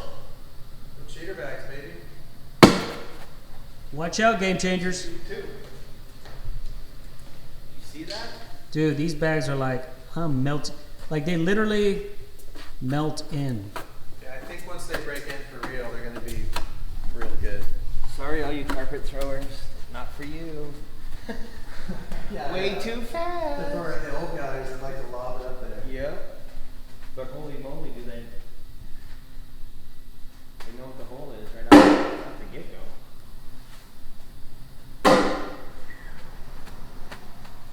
Oh, Bonnie.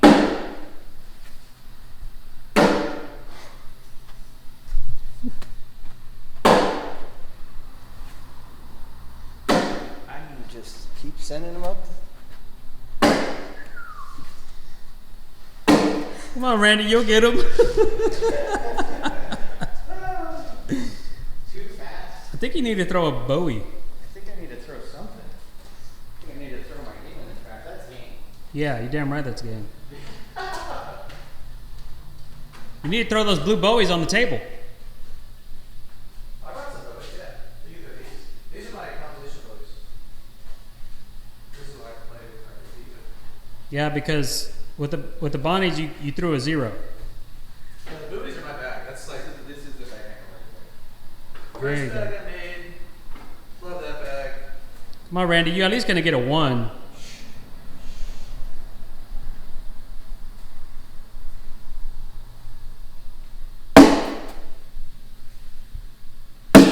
He's gonna keep throwing 12s.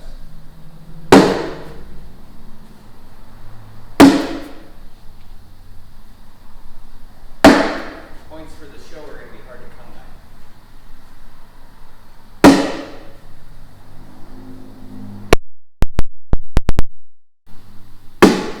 You know, if you don't leave any of the Is that 6? yeah, if you don't leave any of the bags on the board, Yeah. then nobody gets to see how sexy they are. Dude, they're in the hole. Let's go. Hey, Clyde is all about escaping. He doesn't want to be. telling you, he On the board, waiting to get shot. He doesn't Yeah. want his picture taken at all. He's No. like, no, I'm out. Clyde is all about the getaway. That's all. There it is, Randy. There what is? By chance? The miss.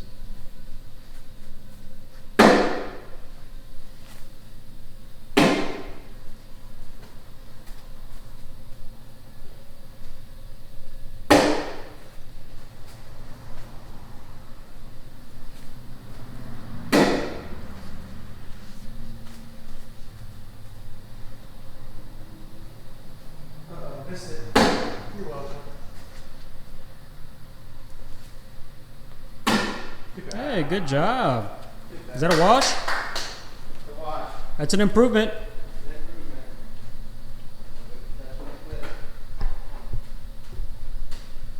I think you'll get 2, Randy. You'll get 2. Yeah. That's pretty funny. I heard that he's having chicken wings here too.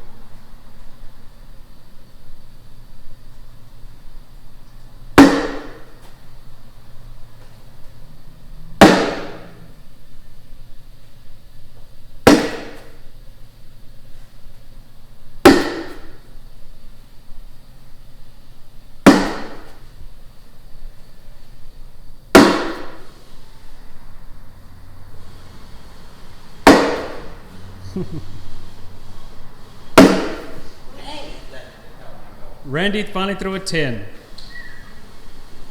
And it was up against a 12. Hey, but you're moving forward though, man. First it was a wash, then you threw a 10. You're starting to find your groove. Here we go. Not for a 2.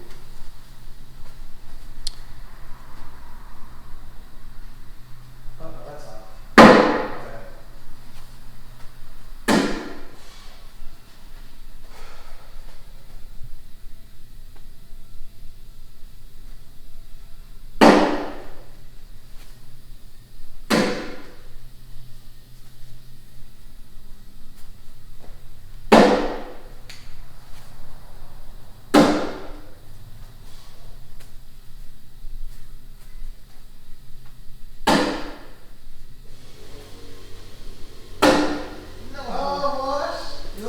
What? You gotta shoot that whole fucking day. That bag was asking for it. Hey, like Herrera would say, what? What? Fucking shoot it, man. I mean, I say that, but the truth is, I don't shoot it nearly enough. Every time I come home from one of those 6 series, I'm thinking to myself, I only want to practice airmails from now until the next 6 series. Forever. You know what I mean?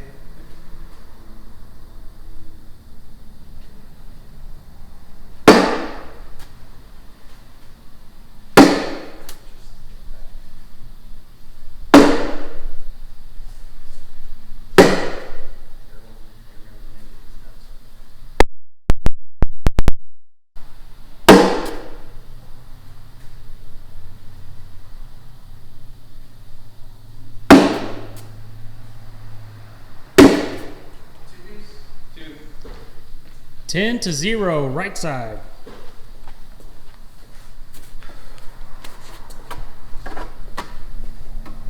Here comes that man. Oh, shit.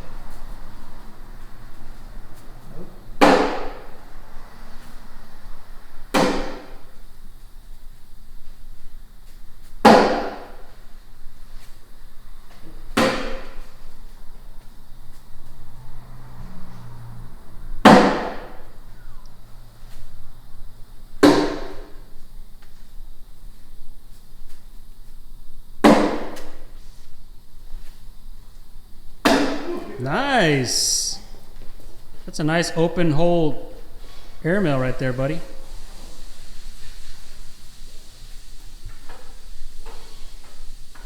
$13-0, right side.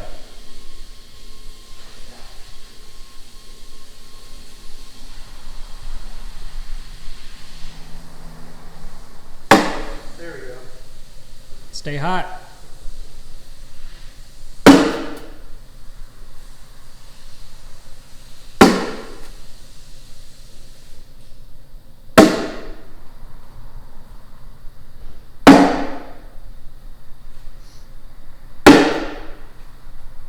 Interesting.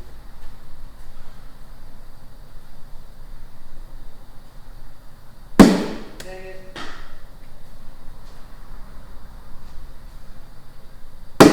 Ooh, good bag. 10-5-5U? Yes, sir. Or 10-4. 10-4. 10-4, 60. Yes, sir. Thanks. Alright, thank God you scored. Now I don't have to worry about the shutout anymore. Yeah, that is a lot of pressure to shut somebody out. Yeah, I started out hot. That's how I usually go. I start out hot, and then I get cold. Cool myself off with dumb mental bullshit. Well, we here at the show appreciate it. Want to be able to sit down after this.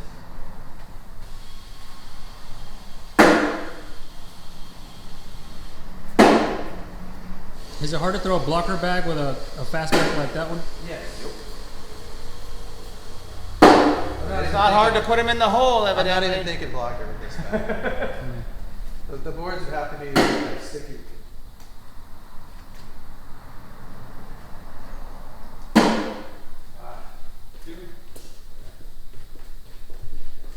Yo, can you hear me over there? I can hear you. The how about Sammy throwing rolls and flops with a crack? Yeah, that was impressive. I mean, that's gotta be eye-opening. Well- People that want that type of shot don't have to get a carpet bag. They can learn how to do it with a fast bag. Well, but that particular set of Krakens that Ernest has Is slower. is full. Oh, full set. Yeah, Gotcha. they're not, they don't feel like they're normal. A little Kraken. rounder. They're fatter Gen 2. The blue set, right? Yeah. Yeah. Ah.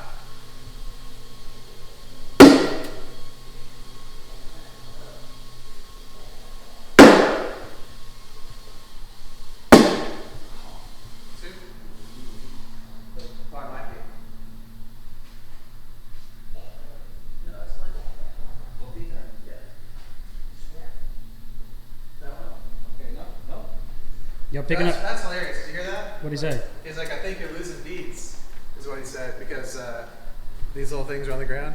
Oh. But trust me, now I see No. little white things on the ground and I start panicking. Like, Yeah. oh God, is this gonna bust? But this, that's what I'm curious about. And I will not release this bag until I know that this top material can hold up, right? And I don't know if it can. I think it can. It's held up pretty good so far. But And I appreciate that. There on the seam. yeah, that's the liner. So like buoy bags will do this, right? Yep. But you can see the That's liner the behind it. The white is the liner. Now, I'll go ahead and tell you guys this now. The next, all the new colors of buoys are going to be rotated 45 degrees. 45 degrees. So Yeah. it's going to be a diagonal. Yeah, so you can see, where's that one? Yeah. So notice how the tear, or whatever you want to call it, the weakness, Yeah. is right in that line of the pattern of the herringbone, right? So if you put a seam in that line, you're poking holes in it, it's going to break more likely. So if you rotate it 45 degrees, you avoid seaming up in that weakness. And it took me a while to figure out how to do that at a bigger scale and not waste a ton of fabric. Gotcha. So I figured it out in the new colors of buoys are all going to be at 45 degrees. That's badass. Yeah. A little bit more durable. But no matter what, they'll never leak a bead. No, they still might, you never know. Well, I guess if you puncture the liner. I mean, bags break. That's what I've learned. Well, Randy, you may be losing right now, but at least you got a better looking shirt than he does. Yeah, I didn't wear mine. My Chico's t-shirt's a little tight. Why is that? What size are you? Dude, I just keep getting bigger. Is it extra sexy? Yeah, I'm an XL trending towards triple X. Triple X. Oh, look at you. Well, yeah, I mean, I know you can slide that bag. Let's see you shoot it. I haven't shot one yet. Open left side. I mean, that's one option. I should block you, make you shoot it. I'll shoot it. Let's see if the Clyde can actually block. Oh, there you go. That's a Watch fucking out. blocker right there. Oh, I shot it. That's how good that blocker was. Yeah, all up in your zone. So we got, that's a 2 or 5-3-2. Look at Randy trying to creep into the double digits.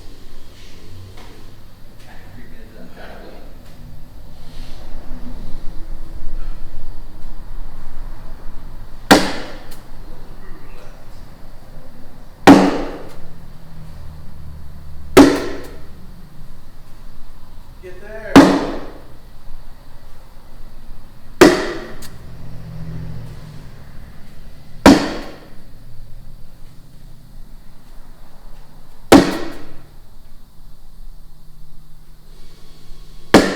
Game. 4. That's A game? Aha, now it's your turn. You damn right. This lights before? What, this one? Yeah. Fuck yeah. This guy's a high throwing dude right Yeah, I here. think I just might have come close. It's so cool, the texture on these. All right, we're live? We You got- are you got live. first bag? All right, buddy. All right, brother. I've been working on breathing. In through the nose, out through the mouth. Oh, you definitely gotta read. I think a lot of the reason that fourth bag is hard is because people aren't breathing.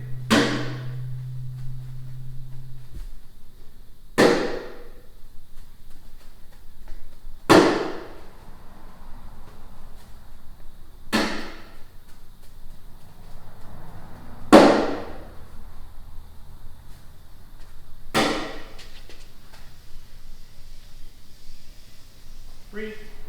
Yeah, I was holding my breath. Right. A little too fast. Skip the roll. That is kind of weird though, like when there's a high pressure situation, you tend to hold it up. Yeah. For sure.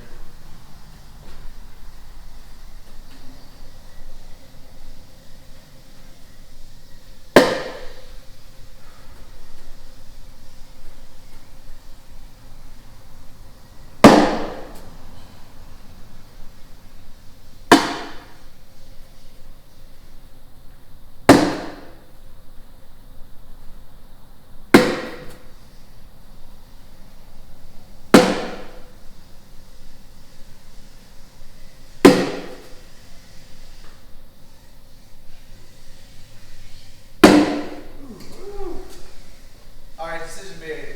I'm going with the other one. Yeah. Yeah. Yeah, these grip a little hard. 4-piece for you? Alright. 4-0, left side. This one's a faster one though, right? This is the slower one. Oh.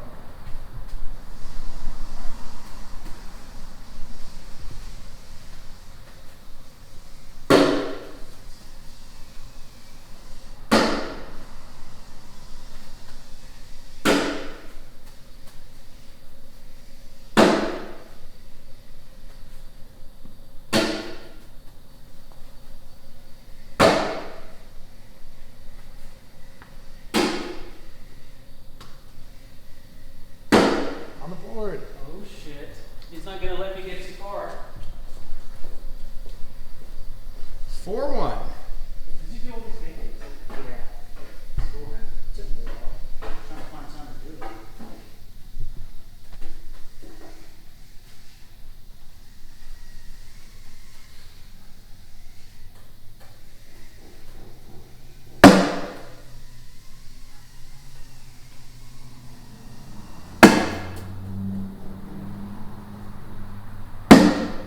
Oh, jeez.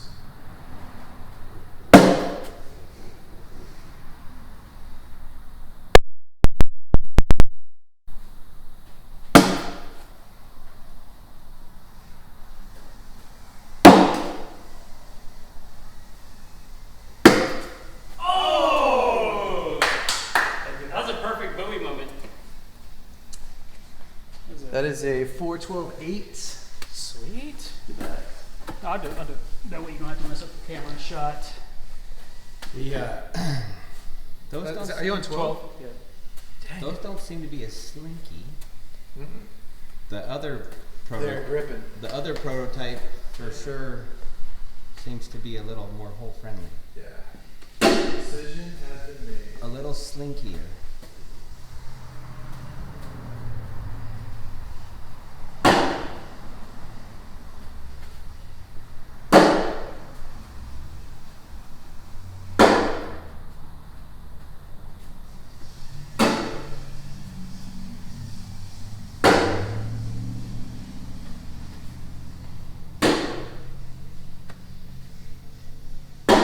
Four-piece. Thank goodness. Just gotta attack the cup with these. They've got more grip on the control side, so I can throw more of the harder bag. They're both sexy as fuck. Thanks, man. You know, there's several things I don't like about the design that I'm gonna change. But it'll be generally like this, high level concept. Oh, jeez. Don't tell me to focus. We're competing. No, keep explaining shit. Yeah.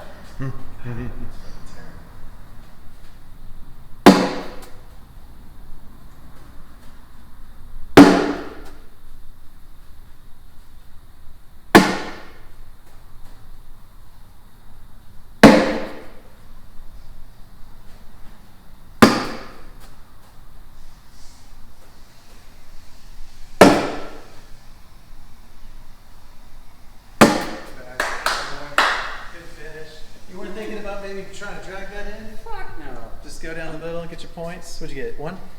Yeah. 10-9? Oh yeah. I'm just grateful to get a point. Bro, you're spanking me right I will try to beat you one at a time. Alex, hits you.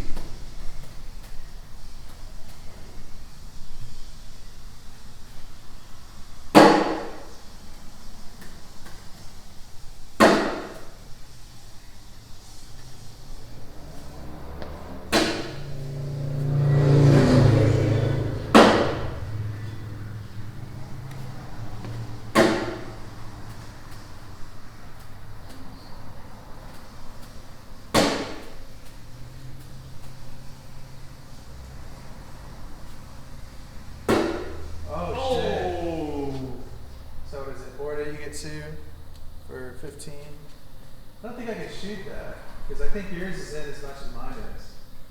Yeah, they're both hanging. Yeah. Whatever. Let's shoot it. Oh, they just they just Big D bags, baby. So okay. So a right side cut, Yeah. get them all.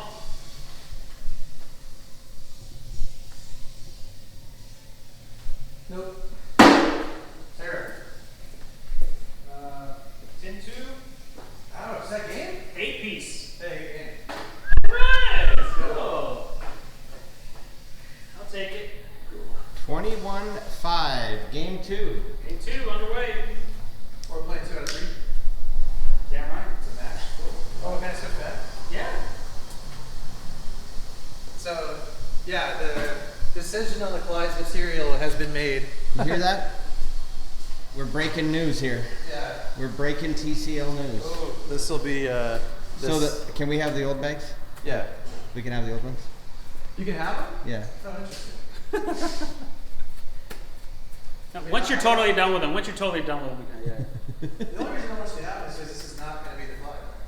Right. Yeah, but it's not a stamped bag. We'd just be in the dojo. It's not stamped. It'll just be the DOJO. Yeah. But it's not the Clyde. I'm Mr. Bowie. All right, let's go. See, let's see if I can avenge you on these bags that beat you. Have fun, man. Those things are. Kick his ass, Schnitzelpopperski. You nervous? Don't be nervous. Just pretend you're ever playing. Hey, he's way more nervous than you'll ever be. Let's go. Oh, that's off. Wow.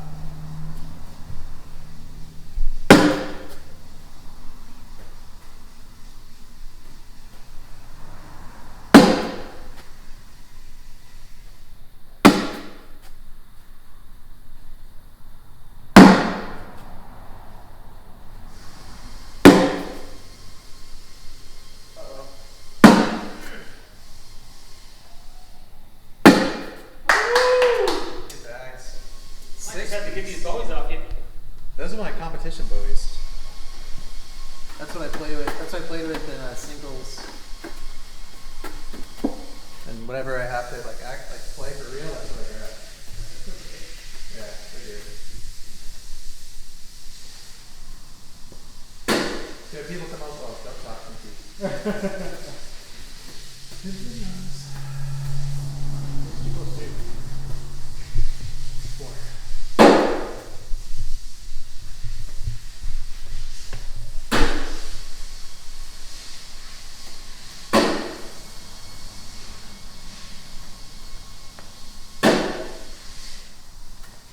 Get there, Rena.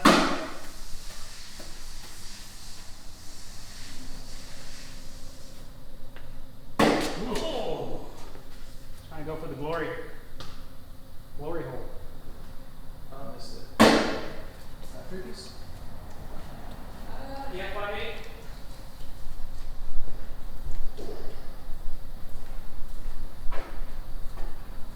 Let's go, Clyde.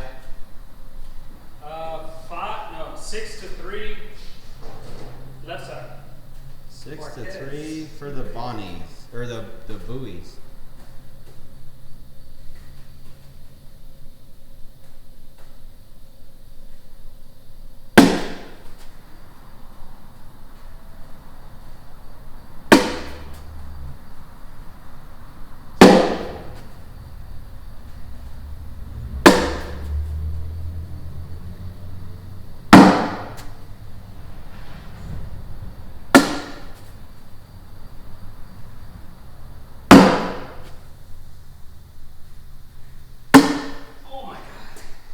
Let me off the hook.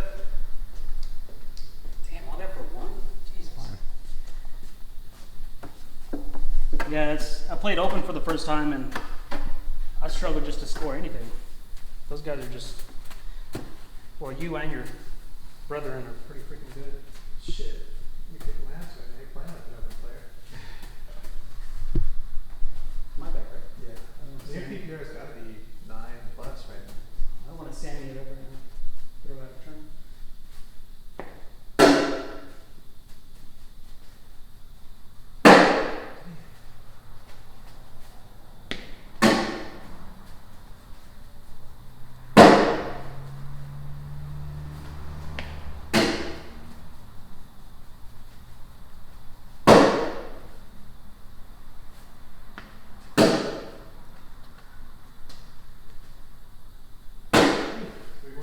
Those are the hardest when like you gotta just, you're gonna lose points even if you make it in, you know? Wow. Yeah. These bags, man. It's all about the Bowie. Yeah, there'll be a lot of them in Shreveport. I'm making a lot of them. It's pretty much the focus.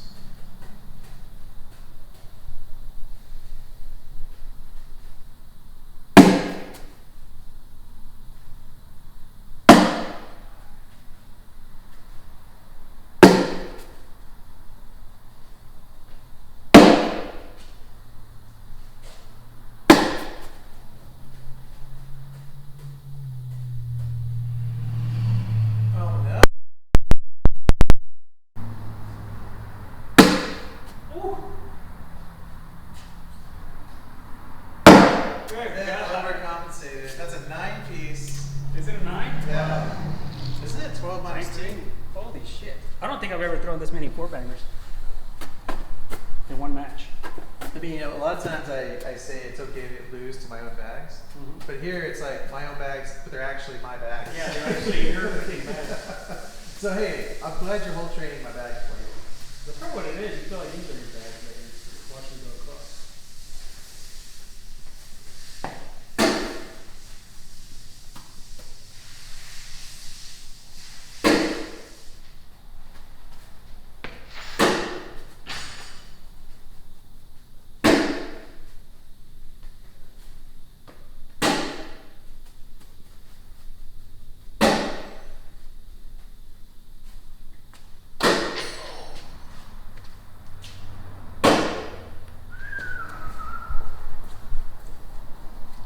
Wash.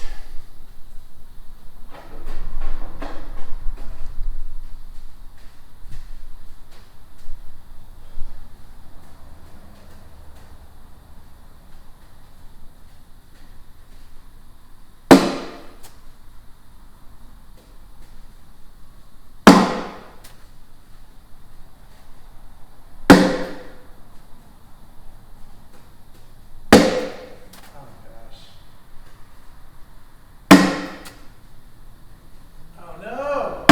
Good game, CJ. Good match. Oh my god. This is probably the best I've ever thrown in the dojo, I gotta admit it. I mean, I think we can go back and watch how many 12s you got. Take it. Oh my god. Great. Come on, Menorca, up church.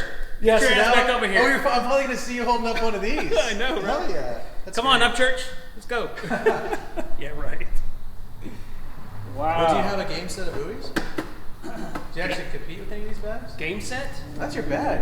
Dude. I don't know if you just fucking noticed what happened. That is your bag. That is my bag. Who told you that? How come, didn't I give you my buoys? Didn't we trade for like, No. no? I gave you my buoys and then I need to get some. How do you not have a set of buoys? I would give you those if they weren't like the best throw you got, right? Just hole. Let's get in the hole. Just get in the hole. Yeah. No, I tell you what, man, those bags, they just felt comfortable in the hand, just like release, like it wasn't too loose, it wasn't too full, it was just perfect. You know, the biggest question I get is how do you break in bags? Like, how should I break in this bag, right? And I think you know, of course, throw them, of course, but I think that the best way to break in bags is, number one, they all need to be washed. Hey Randy, open up that garage door. Like, to an extent, right? You gotta like clean them. You know what I mean? Wash the meal off them. And I think soaking them in water does a lot. Maybe squeeze them a little bit. Just make sure you circulate water inside the bag and on both sides of the fabric. So you recommend washing the herringbone ones? So, no. No. If we're talking washing machine, fuck no. Washing machines break good bags, okay? Yeah. So here's my philosophy about bags. Like, originally, I wanted to make I wanted to sell a dozen of bags, right? So you don't buy 4, you buy a dozen, because they're gonna break. Because bags that go in the hole are gonna break. That's my theory, right? But I learned that's dumb. And that wasn't, honestly, that wasn't the idea of the first buoy. I knew they were delicate, I didn't know they were gonna break that much. So that's why I refunded, or I sent everybody a new set of bags, right? That was badass too. Well, what else do? You have to do that, right? Yeah. So that sucked. But that's what you have It's a to do. learning experience. Yeah. But anyway, washing machines, I really do think they break good bags. That being said, with the liner, these do survive in the washing machine, but they change, you know, because you break down these fibers a lot. Like if you watch bags inside of a washing machine, they're saturated in water, and you know they're kind of getting wrung. You know, they're not hands there wringing them, but you'll see them in there. You know, I've got one of those. They're just getting twisted. Yes, like they're getting destroyed in my opinion. So anyway, the way to break in a good set of bags, and the ways that these were broken in, and they play great, right? Is I had this like tub, like it's a bus tub from a restaurant. I use it in my shop. Fill the tub with water. I put these in there. I let them soak for a little bit. I'll do a little bit of like a hand squeezing, not really a wringing, but like kind of massage them a little bit, kind of break them in. No chemicals. Let them sit for maybe a couple hours, and then I air dry them.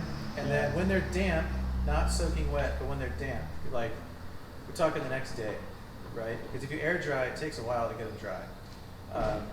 Then I'll tumble them in the dryer, no heat. And I think it's a really good way to break in the buoy. You're being careful. You know, the tumble in the dryer beats them up a little bit, but it's simulating throws. You're not going to destroy the seams. You're not going to really mess this fabric up too much. Yeah. And that's what I did with these, and I love it. Here's an important question. If, let's say you were going to start an ACL bag company tomorrow. Yeah. What would you call it? Fucking, it's such bullshit that you have to like start an ACL company to begin with. So if I had to do it, I would say this is fucking stupid LLC, right?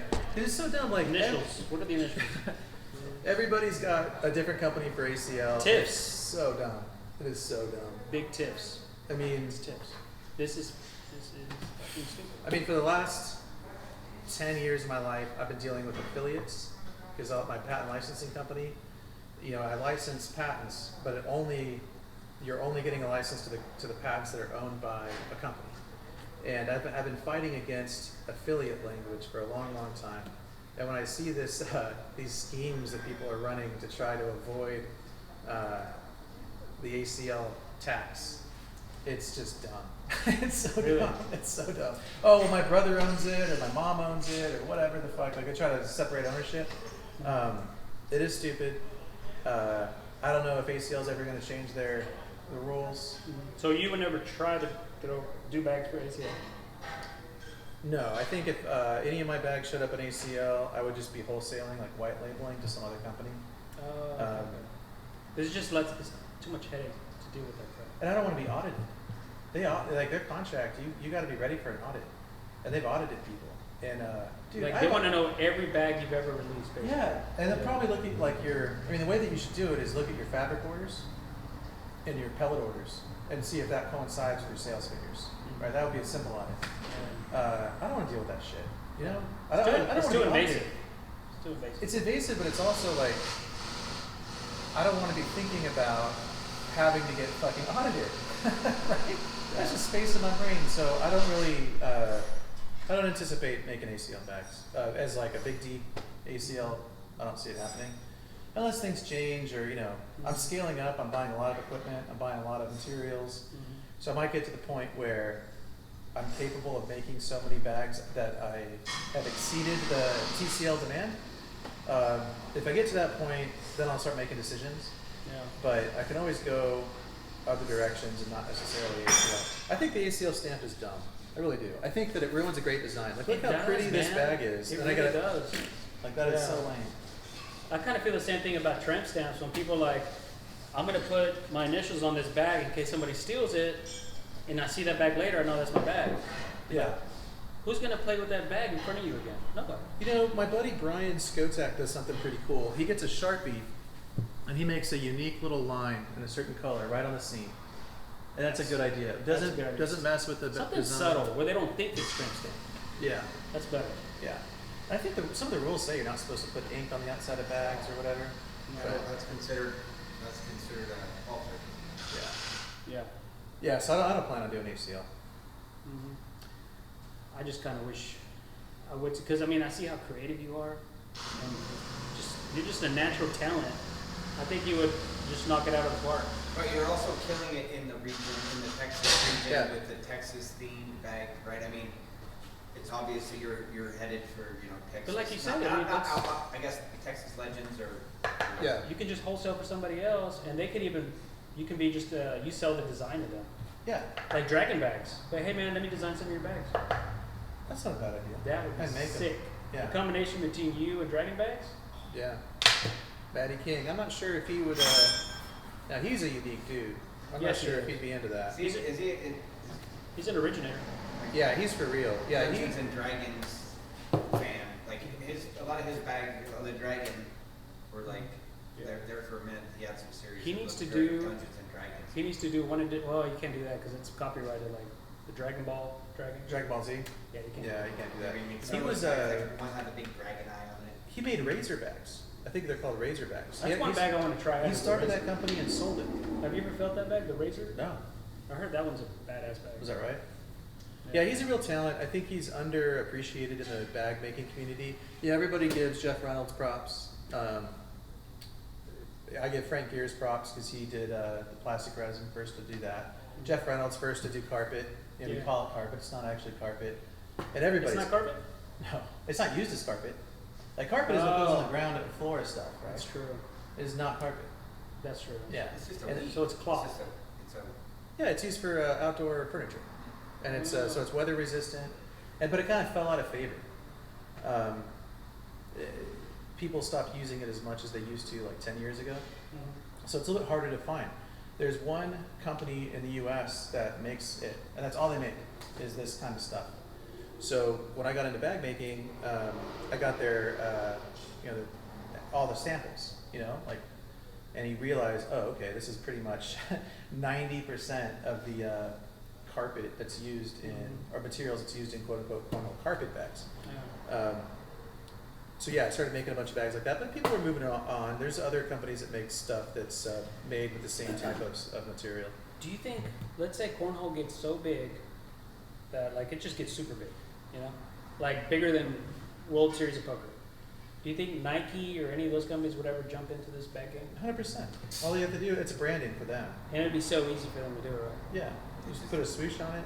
They'd probably go out to the big makers like All Cornhole. I know Kill Shots has got a pretty big facility. Lucky Bags has got You a know pretty what? big facility. They would have the access to be like, we're doing a limited release, 23 bags of recycled Michael Jordan jerseys. Wow. That's the fast side. So the fast side of your bag is No, a piece of Michael Jordan's jersey that actually used in games. Oh my God. That would be... Nobody would ever destroy those jerseys for that purpose. Oh my God, they destroyed them. Dude, he's got for so many... sports cards. They cut them up into pieces that big. Think about it. One jersey you can make, what? How many bags can you make? Out of one jersey? 3 sets? Okay, 4 sets? I'll go with that. Yeah, so if you make a limited 23 sets, and then of course you sell them for $250, and then once the secondary market gets it, I mean they sold a $500,000 football for Tom Brady. Imagine a 50 bag. Dude, where's my fourth boot? Oh, there it is. I'm panicking. These are my babies, bro. These are my competition babies. Oh, you thought I was taking it, I was huh? like, where's my fourth one? All right, there we go. I'm gonna be throwing these until they fall apart. So my main thing is, what I'm saying is that you can shut that in. I was just trying to get some circulation in here. So my thing is, how old are you? I am, how old am I? 44. 44. I'm 40. So my concern is I'm trying to think ahead of the game. Yeah. I'm trying to, because my throw is very, when I'm really into it, my throw is very, I come down. Like, Little scoop. I come down, I'm scooping, So I want to, and Sammy Soto, I see the way he throws, he's just kind of like standing still. He just kind of like, Yeah. I want to throw more like that because Yeah. I feel I can play longer like that. When I'm older, I don't think I can be doing all this dipping knees. So that's why I'm trying to change it right now. I mean, that makes sense. Yeah, Like, I and- follow the logic, but and so right now- whatever you were doing right there, Yeah. you should stick with that until you can't do it anymore. That's what I think. Why would you change it? It looks like, when I first saw you throwing, it looks like you're copying Grant, which is a good guy to I copy. was trying to copy Green. Well, it's working. You should stick with it. Shit. If you got your foot pivoted over just a little bit to get that little slot behind Yeah. your knee, I mean, stick with Yeah. it, dude. It's working.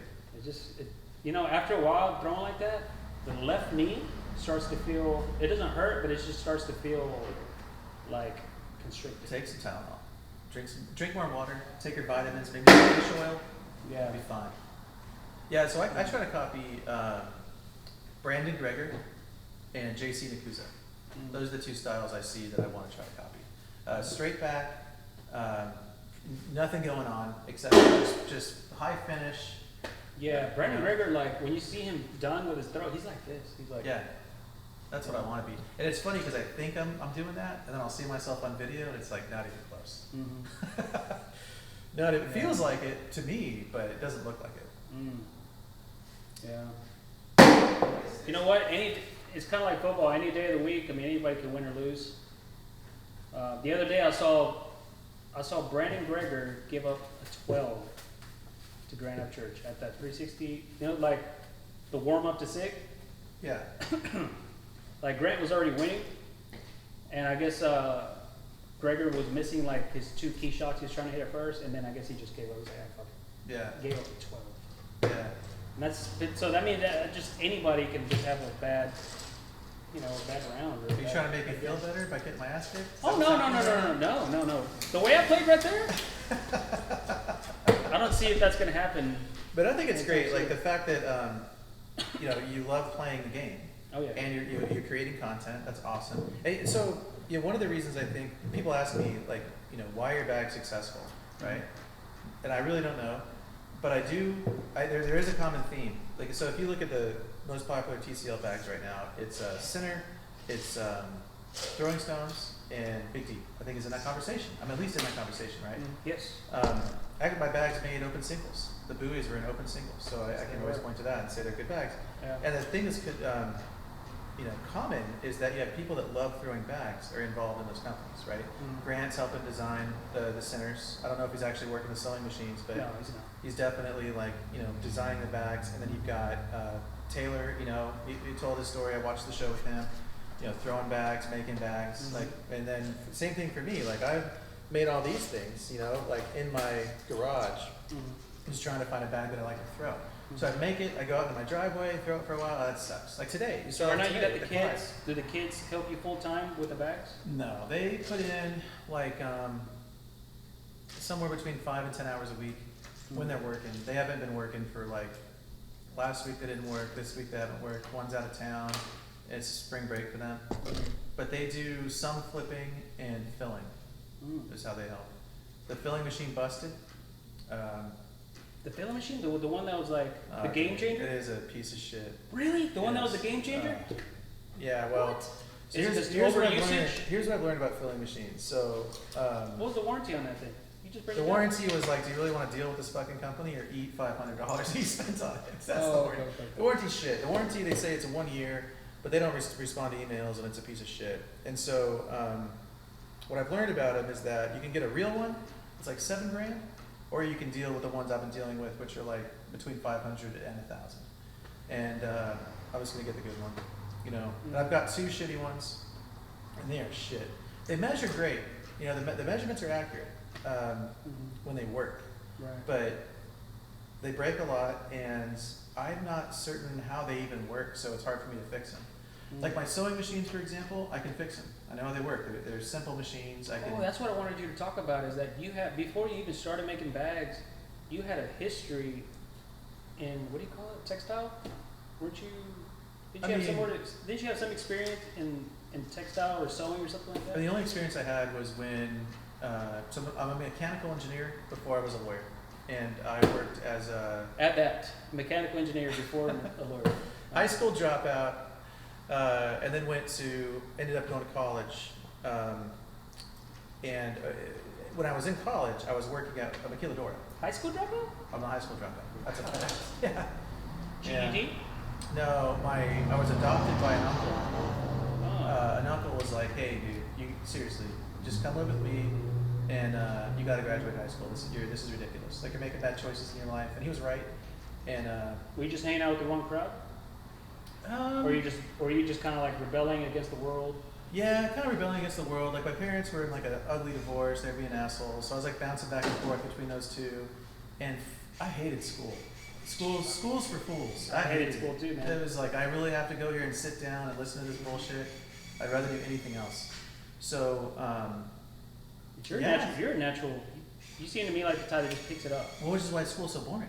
That's why. It's like, get to the fucking point already. Yeah. I don't have to spend all day in this room, in this chair, to figure this shit out. Right. So yeah, so I bailed on that, which is funny. I was like, hey mom, will you sign this? I want to drop out of high school. And she's like, okay.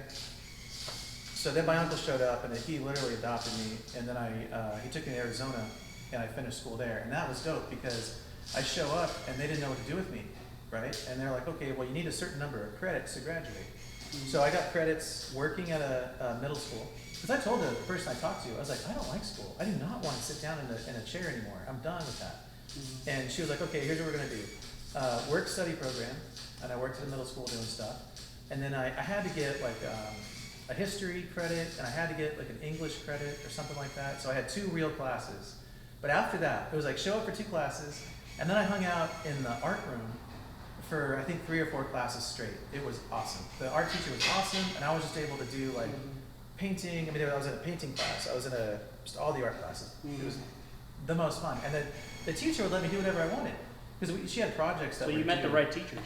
Yeah, yeah. She would just let me do my own thing. I had to meet the deliverables, right? Like the drawing class had a thing I had to do, the painting class, the sculpture class.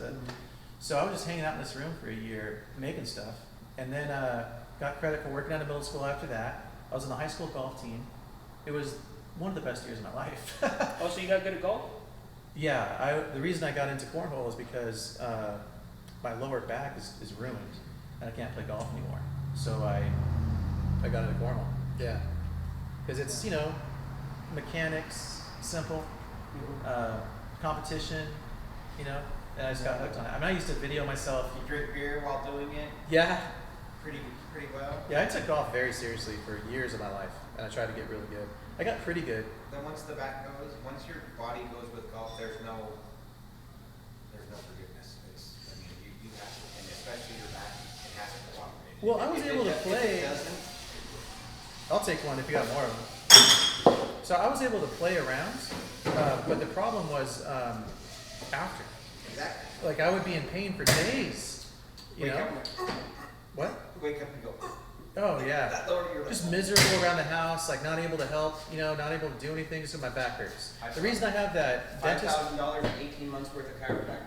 Yeah. And I'm like, I can do. My buddies are like, well, let's play golf. And I'm like, no. Yeah, I turn people down. I just don't play anymore. I feel so good now. Trash guy? No. Yeah. Thank you, sir.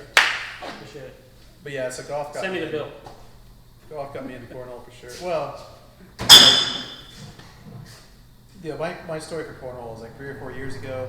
Me and Ben got into like a local tournament. Like Oh, how'd you were meet buddies. Ben? Is that where you met Ben? Yeah, so Ben's in my neighborhood, and our Ben's the guy that makes the Gravitas. Yeah.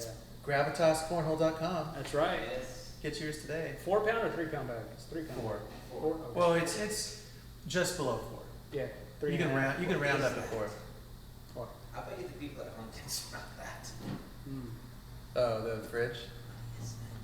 Dude, honestly, what it is about that fridge, the fridge died. It fucking died. What's in there? What's the bag that's in there? Oh, maybe that's what it is. I didn't even know somebody put something in there. I think there's a bag of chicken, raw chicken. I mean, Fucking throw that shit away, dude. it ain't I didn't even know that was in there. This ain't my house.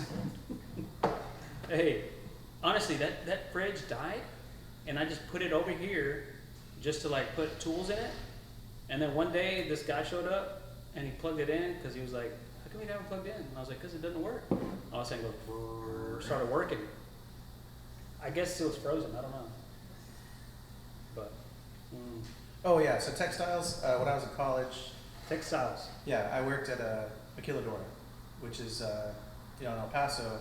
There are a lot of plants in Mexico, in Juarez, and I would go there and I worked in a facility that made vehicle interiors. So they were sewing together like the leather pieces for the seats. I had an engineering job, simple shit. I was making sure that they were. So you using were things around the efficiently. machines. Yeah.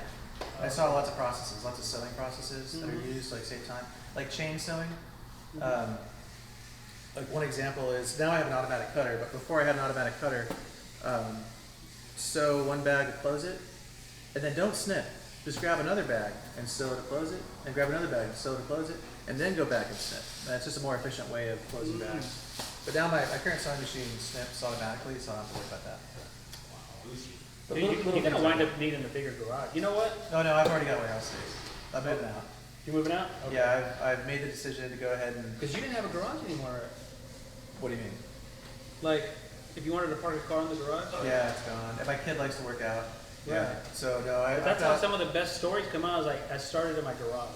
started in my garage. That's true. I love But it. yeah, I've got warehouse space, and I pulled the trigger on a lot of things, I guess, to scale up. Mhm. I'm gonna keep things in my garage so I can always prototype. That's one of the things I've been forcing myself. Like even if I'm way behind and I've completely failed to meet demand, I make prototypes every single week. Right? There's so many fabrics out there, and you gotta try them. So, Gotcha. and Phil's too. Phil's changed a lot. So are you the type now, like, you go to a fancy hotel or you like sit on a couch, Yeah. put your arm here, and you're like, oh shit. You kind of like look at the material. You're like, Yeah. The thing are about you like looking at all kinds of material now? yes. The thing about cornhole bags is it's easy to find fast materials. Most materials are fast. And it's easy to find slow materials, like suede, right? We're Oh, talking yeah. like tens and ones and Oh, twos, suede, right? definitely. Yeah. It's easy to find things on the book ends of the spectrum. It's the stuff in the middle. Mhm. Does it have enough stick to keep it on the board? Will it still be hole friendly? You know? Is that what a bunny is? Reverse suede? No, this is a hybrid material. What's faster, suede? I mean, reverse suede than suede, right? Reverse suede's faster than suede. Yeah. Yeah. Yeah, I haven't used suede on any bags. This is it's catching on. Most people have found it. Mhm. I would say. It's a hybrid. It's two different materials blended together. This is sick. I would say the. The print on this. Yeah. I would say the Surefire material is the most popular right now. It is, for Besides sure. the BG Viking stuff. And the Reynolds. Yeah. You know I'll be honest. I'm not a huge fan of the Surefire material. The control side of the Bonnie, it has properties, okay, that are different than other materials, Yeah. and a lot of people like those properties. But you know, it kind of reminds me of that other material. There's something I noticed. So when the bag's rotating and it lands, like I throw a good bag, it's rotating and it lands flat, it moves just slightly to the right, a little bit. It has a little bit of a move to the right. And If you're on the right side throwing? if I'm overboard, actually both. Or both? Offboard doesn't matter as much because your angle kind of corrects the angle a little bit. Gotcha. So as an offboard thrower, which I typically am in doubles, I'm okay with it. Mhm. But straight on, when I'm going dead straight down, putting my hand over the board, going straight down the line, and I will see that thing move just a little bit to the right, drives me nuts. This does it, and that other stuff does it. This stuff, the one I'm not going with the Clyde, because I started seeing that, and I was like, okay, it does that too. I will go with the slipperier. Slippery. This is a little slippery. Mm-hmm. I'll go with this one because it's not going to move on the right on me. A perfectly thrown flat bag shouldn't move on you if Right. you're a fast bag player, right? That's true. Now the carpet bags do it, but for faster materials, I don't want to see it. And the Bonnie does it. The other thing about the Bonnie is it has a higher, I think it's called static coefficient of friction. So once it's good when it's moving, but once it stops, it's a little harder to get it moving again, right? And that's no good when it's around the hole. Mm-hmm. So, You know what? What were you throwing yesterday? What's the materials on these collectors? Did you see that? yeah, so the collector, I know one of them. The other That one I one- think is new. He said it had like 2 gears. It lands and it moves again. That's Oh, what is I that said. right? Yeah, it's like it will land. It's supposed to be a 5, but when it lands, it seems like it lands and breaks free really easy. Like it doesn't. Kind of like a swimmer. Well, You like land and you. Well, it doesn't. You know, where I'll throw the same bag with, let's say, a lust that's a 5.5, right? And that lust when it hits, you can see it starts to slow. Whereas that collector. Hey, throw me that one. So I think I recognize one of the materials. So they rate that that's a 5.9. Is what they're calling So it. the 9 is on a lot of bags. That's not. Yeah, that's on a lot of bags. And then, but this is the one.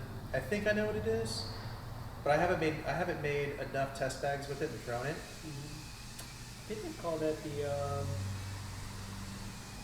what's on the Matador material? No, I think it's different than the Matador. And it's not what's on the And I don't think it's on the Sharky either. I think it's a new one that the same people that make this, Mhm. and they sent out some samples for it. And to be honest, I looked at it and I was like, I don't like the Matador and I don't like the Sharpie. So I didn't really try it. But then what I'm learning is that it behaves okay in high humidity, right? Have you guys noticed that? Does this thing stick when it gets sticky, or does it cut through the humid This pores? guy kicked my ass with it yesterday. Yeah. I'm gonna do it again in a minute, so. No, Yeah, I think it's, I used all my energy. Oh, You're just gonna ride that high? here we go. Yeah. I don't even think I'm going to league tonight. I'm the first guy to lose to you on your show. No, but with your bags. So Thank you, technically, buddy. your bags. You're still winning. You're still winning. On one level, you won. I mean, it's my bags that were actually my bags. Double Yeah, my bags. they're literally your my bags bags. squared. Yeah. Yes, sir. So are these talking points? There were. I like to put the news out there. Like, usually I like to start with that. We didn't even talk about it, but we'll go through it real quick. Logan Chamberlain and Justin Burton won first in doubles at the TCL tournament. It was Logan that's the bag spiker. Yes. Yeah. Dude, and you should have seen his eyes. His eyes were red. Really? They were fucking red. How old are these kids? 19? Is that right? Yeah. So But they're I adults. think that's how pumped up he was. Like, he looked like he was fucking Troy Aikman with those red eyes. I mean, it's crazy. Well, I guess it's because they're adults. They're old enough to vote. I can talk shit. And Yeah. that bag spike was some bullshit. It was bullshit. All right. Yeah, but That's it's not very gentlemanly. some of the worst mistakes I've ever made. I was 19, for sure. Yeah, I made some mistakes in that age Yeah. group, age range. And, Chase Lester, this is hair. Chase Lester won Tier 3 Open Singles against Brad Ross. He almost got double dip, but he didn't. But he got second in best hair in the game to a wiener dog. So, what is his hair care routine? I told him. I know what I'm gonna ask him. I mean, that's got to take some time, right? I touched it. I said, can I touch that shit? He goes, yeah. You touch Chase's hair? Well, because it's hard. He just, he said. You want me to edit that out later? I don't care. I touched it. Oh, that's what you do. It's like hairspray or something. It's It's kinda crispy. I think stiff. he just puts gel in it. And then Yeah. like just. But When he it's- comes It's on, got to take him a lot of time. Like, does he put it up in something before he goes to I bed? don't know, man. hey, I mean, I believe it's naturally curly. when he comes on the show, I'm gonna have him come in. He just took a shower, nothing. He needs to come here and do his hair. Perfect. So somebody told me it was Trey Sparks. He was like, "Oh no, he washes it, and that's it." And I'm like, "There's no way that's possible." It's too stiff. Well, and It it's looks like ramen noodles. let's be honest, it looks great. That's a good looking head of hair, Yeah. but it takes a lot of time. And it's natural. That's my problem. Like this right here I've got going on. I get out of the shower. I actually was supposed to get a haircut today. Hey, you got great hair, man. Didn't get a haircut. I wanted it to be trimmed, but I put stuff in my hands. No. I kind of go like this. I run a comb through it, and then hope it doesn't look terrible, right? Yeah. I'm thinking he's got I'm to do a starting to lot grow my more hair than out that. too. Yeah. But Yeah, I'm so curious. Please, somebody, what is Chase Lester's hair care? we're gonna routine? find out, brother. Morris. Well, hold on. Going back to Chase Lester. I got more to say about Chase. Let's talk about Chase. All right, so he's throwing Minotaurs against me, and I've never played against him before. And they kicked us out of the winners bracket, me and Christina. And he was throwing Minotaurs, right? And I'm thinking, He just got him too. is that right? And I'm thinking, okay, I'm gonna put a blocker in front of this and deal with him because it's a faster bag. He's got to deal with it because I'm throwing ponchos. Yeah. And he fucking rolled Minotaurs. I'm like, you're not supposed to do that. Like, what the fuck? You know what? When the first game against Brad Ross, he was trying to roll Minotaurs and he couldn't do it. Is that right? And then the second game, it started working for him. Well, he rolled it against me, man. That was pretty dope. Second thing, Mm-hmm. sandbagger. I called him a sandbagger on the broadcast, and I saw this guy on so many podiums for so long. It's He's- like, come on. Yeah, he sandbagged as long as he could. As long as he could, Chase Lester. Him and Zach. I'm sticking to it. Like, I call people out for being a sandbagger. I know I shouldn't do that. It's a dick move on He's my a part. sandbagger. You're a sandbagger. You're not a D. How am I a sandbagger? Yeah. Hey, Because you're not a D, you're a C. do I have any control over getting bumped? Yeah, you can bitch about it. No, you just play up, dude. Or you can play up. Yeah. So until Showing up then, at competitive tournaments and winning them when you're a goddamn A player. Yeah. When you're rolling you Minotaurs. should have played open with me. Yeah. There you go. All right, I'll accept But that. yeah, but you know I'll what accept Chase that told me one invite. time? He goes, but this was like last year. He was like, well, they say I'm a D, so I'm a D. And I was like, okay. I mean, you That's the normal excuse though. and he's right, and that is what everybody says, and it's up to TCL to bump people appropriately. The whole class system falls apart if they don't bump people into the right class. Right. And they're doing better with the They are doing better. They're more often they're bumping people, and they're using stats to bump them instead of just like looking at them. Right. But that dude was winning too many, and I've called out a few. So I remember he was one of them. Dylan Lopez was one of them, and I got that one right. Like, he's so good. He's very good. But I think Dylan, because I remember when I first started playing, he was good, but he wasn't that good. And then all of a sudden, He's good. he had a pretty good jump. Yeah, He is good. Like, this has been his year to. Yeah, he jumped big. Well, I think Yeah. he's pretty new to it, right? This might be even his first season? It's his second year. Yeah, Second? he was throwing last year. Yeah, he was cleaning up social tournaments, and it's like, come on, man, get this fucking guy out of here. Because I would literally invite friends to these tournaments, you know, and they would play, they'd enter social and go up against Dylan Lopez and get their asses fucking smoked. And he would get first place. It's like, come on, this is not the point. It's not social. So my theory is that social, you don't get any money. You get a plaque, maybe a prize. That's a great idea. Because it's social. That's a great idea. You know, if you want to fucking win money, go play open or go play maybe competitive. But get the money out of social. Well, you get a plaque, you get some bags, Yeah, something like that. shit like You're that. still paying entry fees though? Yeah, you Yeah. pay an entry fee. Got to. It's yeah. So But you don't. for the venue, Yeah. and then that would also make the social players be social and competitive players competitive, and it would bump the open And then- competitive money. And then the pro players, I don't know if you know the details, but supposedly, like if you're an actual ACO pro, you have to pay like a lot of money just to play in TCL, right? Oh, it's $650, I think. It's on the. I think it's more than that. It's in their players. I think it's like in the thousands. No, Thousands it's something. $650. It's in their 650. thing. But you get all your entry fees paid. I mean, there's Yeah, that 650 basically gets you into all the six, Ryder Cup. yeah. Well, how come most of them don't want to do it then? Well, because it's $650. And you know why? Because they're not making money as an ACL pro. That's the real reason. Like, Sammy Soto has made way more money than, I'm going to say 90% of the ACL pros playing cornhole. The ACL pro system is not, you're called a pro, but you have a day job. You're not making money as a cornhole player. Yeah. Well, It is not a profession. I knew as soon as I played in my first ACL tournament that it was a sham. You pay through the app, Yeah. and they take a rake, right? And then they pay you through the app. It's not Are like you talking about PayPal? no, the ACL app. Oh, you're talking about ACO app. Yeah. Okay. Yeah, they pay you through the app Yeah. through your wallet, Yeah. and then they pay you. So through that's the your rake that you're talking about. wallet. So they take whoever knows what. But I mean, there's guys that win ACL events that if it was 80 guys, let's say, at a TCL event, they're expecting that they'll win $1,000, right? Yeah. And at a TCL or an ACL event, they might win 400. Right. It's like, where's all the money going? ACL is raking. Well, it's ACL as a corporation is raking in all of that money. look, I mean, people get into it to make money, and Right. ACL's making a lot of money, and pros aren't. I mean, so It's that's not like what- UFC, isn't it? No way. I would say UFC actually as a UFC fighter. But at first they weren't making shit. No, I mean it's like Related to UFC have them. to a certain extent. You're correct, right?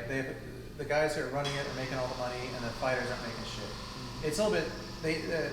UFC is a little bit more sad because they're actually like putting their lives on the Yeah, line medical and like injuries. yeah, Yeah. destroying their bodies. Like you've seen the leg breaks that are happening more often, and the eye problems and the brain problems. So that's a little bit more of a problem. I mean, cornhole, who gives a shit? You're throwing a bag, right? You're not really damaging your body. Yeah. But yeah, man, it's a business, and the ACL Pro situation is absurd. And I'd like to see the stats, right? I'm certain, like, so our boy Menarca, right, and Herrera, and all those guys, they're going all the way to Atlantic City. They got to pay their hotel, they got to pay their travel, and I look at these payouts. Even if they get first place, they're not going to make a lot of money right now. I mean, and also so I always think about the lost time. So I'm there, and I'm not doing the things I can do to make money, right? So if I'm going to use my time to try and make money, which as a pro is what you're doing, like, I guarantee you Herrera can make more money. He's a plumber. Plumber, yeah. He can make more money as a plumber than as a ACL pro. His net gain will be more plumbing. So let's call it what it I is. think You're it's- having fun as a hobby. You're not a fucking pro. I think the ultimate prize in winning a tournament in ACL, for example, they're going over there, is the TV Yeah. appearance. Absolutely. And then you can get endorsements. Then they're riding it. But the Like ACL Alex Hicks, he's going to be a superstar. Well, He's so and young. the game is going to where, if they, I mean, like they were talking about in Texas, bringing it to UIL. If they bring it to UIL, that brings it to a whole other level, because then you're talking about high school, every high school having 10 sets of boards, 20 sets of boards, bags. Yeah. It's a perfect high school sport, Yeah. because boys and girls can compete together, so you don't have to worry about Title IX. You don't have to worry about introducing a boys sport, and then you have to introduce a girls sport too. They can compete against one another, so it's a true intramural sport, right? I mean, so, like, there's no injury. It doesn't, Well, you can get, I mean, I've hurt my elbow trying to get flop packs. It doesn't take, Really? well, Yeah. kids also hurt themselves taking Because you selfies. twisted it too hard? Yeah, I was trying too much of the, turn the doorknob at the end of my stroke, and I messed up, gave myself tendonitis. Shit. Yeah, I just took a break. I wore one of those straps. How long did it take to heal? Shit, I wanna say it still hasn't gone away, but, Isn't that But what it- Holly, isn't that what happened to, Holly had an Lane injury Holly? like that, yeah. He had to go left-handed. Brown? Here's a question. So, you know how TCL is going to ban game changers and TCL PAs after this year? Do you think that's a great idea or a bad idea? it's a great idea. It's a good idea because you can't buy those bags anymore, right? The PA, I'm not sure why you would ban the PA. I don't know the reasoning behind that. Co-branded, I just figure, like, isn't that what it was? you know, they're not selling them anymore. They're going to die eventually anyways. Let them wear out. No, I agree with the PA. The game changer, though. So let's go back to the PA for a second.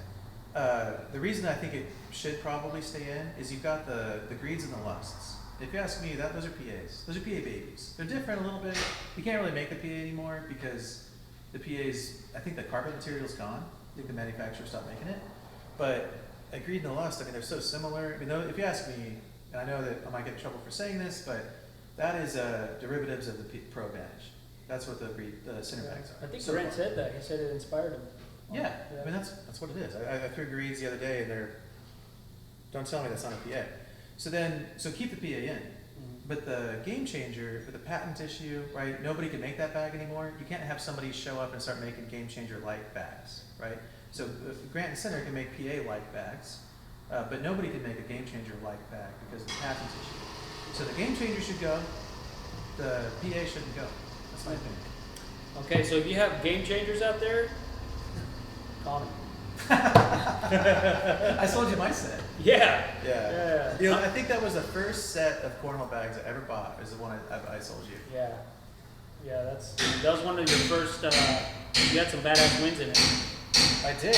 Yeah. I beat Ben Sokolovic in Tier 1 competitive singles in one of my first 6 series out in A&M, wherever that was. That was when Taylor released all his bags. You were there? I was there and I won Tier 1 competitive. Dude, that's singles. badass. Yeah, I beat So- my playing partner. That was the cool thing about it. Me and my playing partner met up in singles. See, I basically came into this whole TCL thing after that, like right after that. Yeah, that's pretty much when I started. Yeah, that's badass. So when you walked up to the table, when you saw these minnows and these yetis, were you just kind of like, oh, that's cool? I didn't buy any of them. Well, yeah, most people didn't. Most people Yeah. didn't. They were just like, okay, you know. No, And then they got hot. I didn't like the fill. Mm. I picked some up and I don't like it. So what were you throwing back then? Game changers? Yeah, well, me and Ben were throwing board bullies. Yeah, everybody's throwing. Yeah, great bag. Still is a great bag. Yeah. Like if you're looking for a good bag, buy some board bullies. If you don't Yeah. have a set of board bullies, buy that bag. It's Yeah. a good bag. I got Yeah. nothing bad to say about it. Well, wait, I do. I have one thing bad to say about it. The fill in that bag changes. Like every drop, it's different, Yeah. and that sucks. Because it's the same thing with Republics. I've got Same Republics thing at with- home, and like they're wildly different. You know, and I think fill matters so much. You know, have some consistency. So I might have to take that back if somebody bought a set of board bullies and it has a fill I don't like. The old school board bullies and Republics. But that's why they're not premium, right? You kind of don't know what you're getting. No. Yeah, Dude, we were what doing- was that like? Was it at that College Station tournament? Was it small? Like No, it was in pretty- comparison to the one we just had, was it like half the size? It was smaller. They've grown so much. I mean, those 6 series seem to have doubled in size. I haven't seen the number, but I mean, it was bigger. It was bigger because I went to one before that, and it was might have been a Big League Dreams, and it was crammed, and I hated it. I didn't want to do one ever again, but I did do it again. They're getting much better though. Even now, I kind of wish that would have more space between lanes, right? Because I've got people next to me. And it's like, could you please? That's one thing. What do you think about that? And that, just maybe what, 3/4 of a foot more on each side at least? A little bit more space Yeah. would be nice. Yeah. Because most of the time you have to wait for that person to stop throwing, and by then you're out of rhythm. You know, everybody's out of rhythm. They're just like, fuck. And how many shots have you done where you didn't take the step out that you wanted? Because Plenty of times. yeah, right. Plenty of times. And you go back and think, oh, I should have waited. There's a video that I posted. Well, yeah, the last episode where you and Christina were playing, and she was trying to do a step out, and she gets really, really low. You know, and you could tell it's like she came all the way as she could, and she had to keep looking back. Yeah. And then she was about to go, and she had to keep looking back. Yeah. You know, it just gets in your head. You know, it just. That was, by the way, that was so awesome for me to be able to play with her. Dude, it was awesome for her to get those damn bags. Those Those bags are are some cool. badass bags. Those bags are cool. You know what's funny? We were talking about filler. Those bags have a different filler in them than ordinary ponchos, because she didn't like the filler in the ponchos that I had, and that's the filler I use in everything. The She regular thought poncho has a asymmetrical. it's asymmetrical, but it's a little bit bigger. And she's like, I don't like feeling the beads, is what she told me. So I made her a set that had a filler where you can't really feel the beads as much, a little bit, but a little smaller filler. And I like those bags. Yeah, the next day, I'm thinking to myself, I like them so much. Like, how can I kind of recreate it? But you know, Center did bags for Wizard, Seymour, and BG. Yeah, that's I'm great. thinking Tina needs a bag. She's a cornhole legend. She's been with TCL from the beginning. She's so nice. And so she's good. Yeah. I think she's been TCL Player of the Year forever. Yeah. Or female women Player of the Year. So I'm thinking, should I release like a set of Tina's? Because that whole cactus thing worked out pretty good. I'm already thinking of how I can get hers. Like, I'm gonna have to like cut her grass for a couple of weeks or something. Or... Yeah. You know, I didn't have a partner. Ben had to back out, and so I'm stuck without a partner for SIG, right? And I'm like, well, I'm going to be there because I got to bring bags, so I got to find a partner. And I found out she doesn't have a partner. And I go through the, you know, do you guys have a partner for the next SIG? No. Right? Like, how do you ask a partner, or how do you ask somebody, will you be my partner? Yeah. And it's Christina, right? Hey, She's like, Upchurch, I need a partner. Yeah. Open doubles. Well, I find out she doesn't have a partner, and she's like, you know, good, and she's kind of well known, and I'm like, I actually chickened out. I'm sitting next to her in league, and in my brain I'm thinking, okay, I'm gonna ask her to be my partner. And I chickened out, and I couldn't do it because I got all over again. yeah, exactly. It's like asking a girl out to the dance, and I couldn't do it. And then later on, I became like a keyboard warrior. I got the courage to ask her like via a message on Facebook, and at the same time, Thank God for social media. I sent a message to Stuart, and I was like, hey man, is there any way you could help me out with Christina? Maybe you could help. Yeah. You got any pull? That's great. But yeah, she showed up and played with me, and that was awesome. I had such a great time playing with her. I wish I would have thrown better. You know, the last game where we lost, to lose or to get kicked out. Who kicked y'all out? Chase? No, the Wizard and Oh, is it J.D. Thompson? No, I forgot who the name. I know the guy. I was. Yeah, I got them on video playing too. Yeah. Yeah, but I see why the Wizard is the Wizard. He was throwing great, and the clutch shots I needed to hit, I missed. I hit an off-board cutter, went over the hole. My airmail wasn't hitting. It was ugly. I You know what? Hold on. I want to go back to that. Mm-hmm. There were guys next to me. Okay, so I'm in the lane. We were talking about how the lanes are crowded, and these motherfuckers are fucking around. They're not actually playing a tournament match. They are just fucking around. Fuck. That's the Yeah, that They're got on my being- nerves too. They're being loud. They're like throwing trick shots. They're like in my lane. They're out of my lane. It's like, motherfucker, I'm in the fight of my life right here. Yeah. Could you please? Yeah. Could you please move? That gets on my nerves too. Especially when I'm trying to take a video of this, and you guys keep walking across. Y'all's game don't even count. Yeah, it doesn't even count. Yeah. Have some respect. I'm looking back at the wall, and there's like an open sea of lanes, and yet they have to play right next to me. Yeah. Yeah, it's like the main stage. There was what, 3 lanes? Yeah. Or 4? I was sitting right here in the center, like, you were up there on the booth. I was directly across from you, like in the stands right here in the center. I was like, oh man, I got a badass shot. And then lane 1 and 2 is where all the badass games were at, and I was videotaping that. And then these people that were, their game didn't even count, just kept walking across. And I was like, damn it.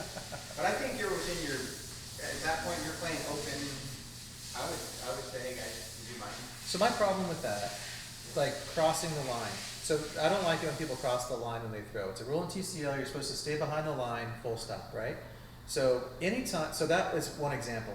For me, anytime I try to correct somebody, like in that case, like, hey, could you guys cut that out? Or hey, could you stop crossing the line? You know, anytime I do that, I get like a fight or flight adrenaline dump.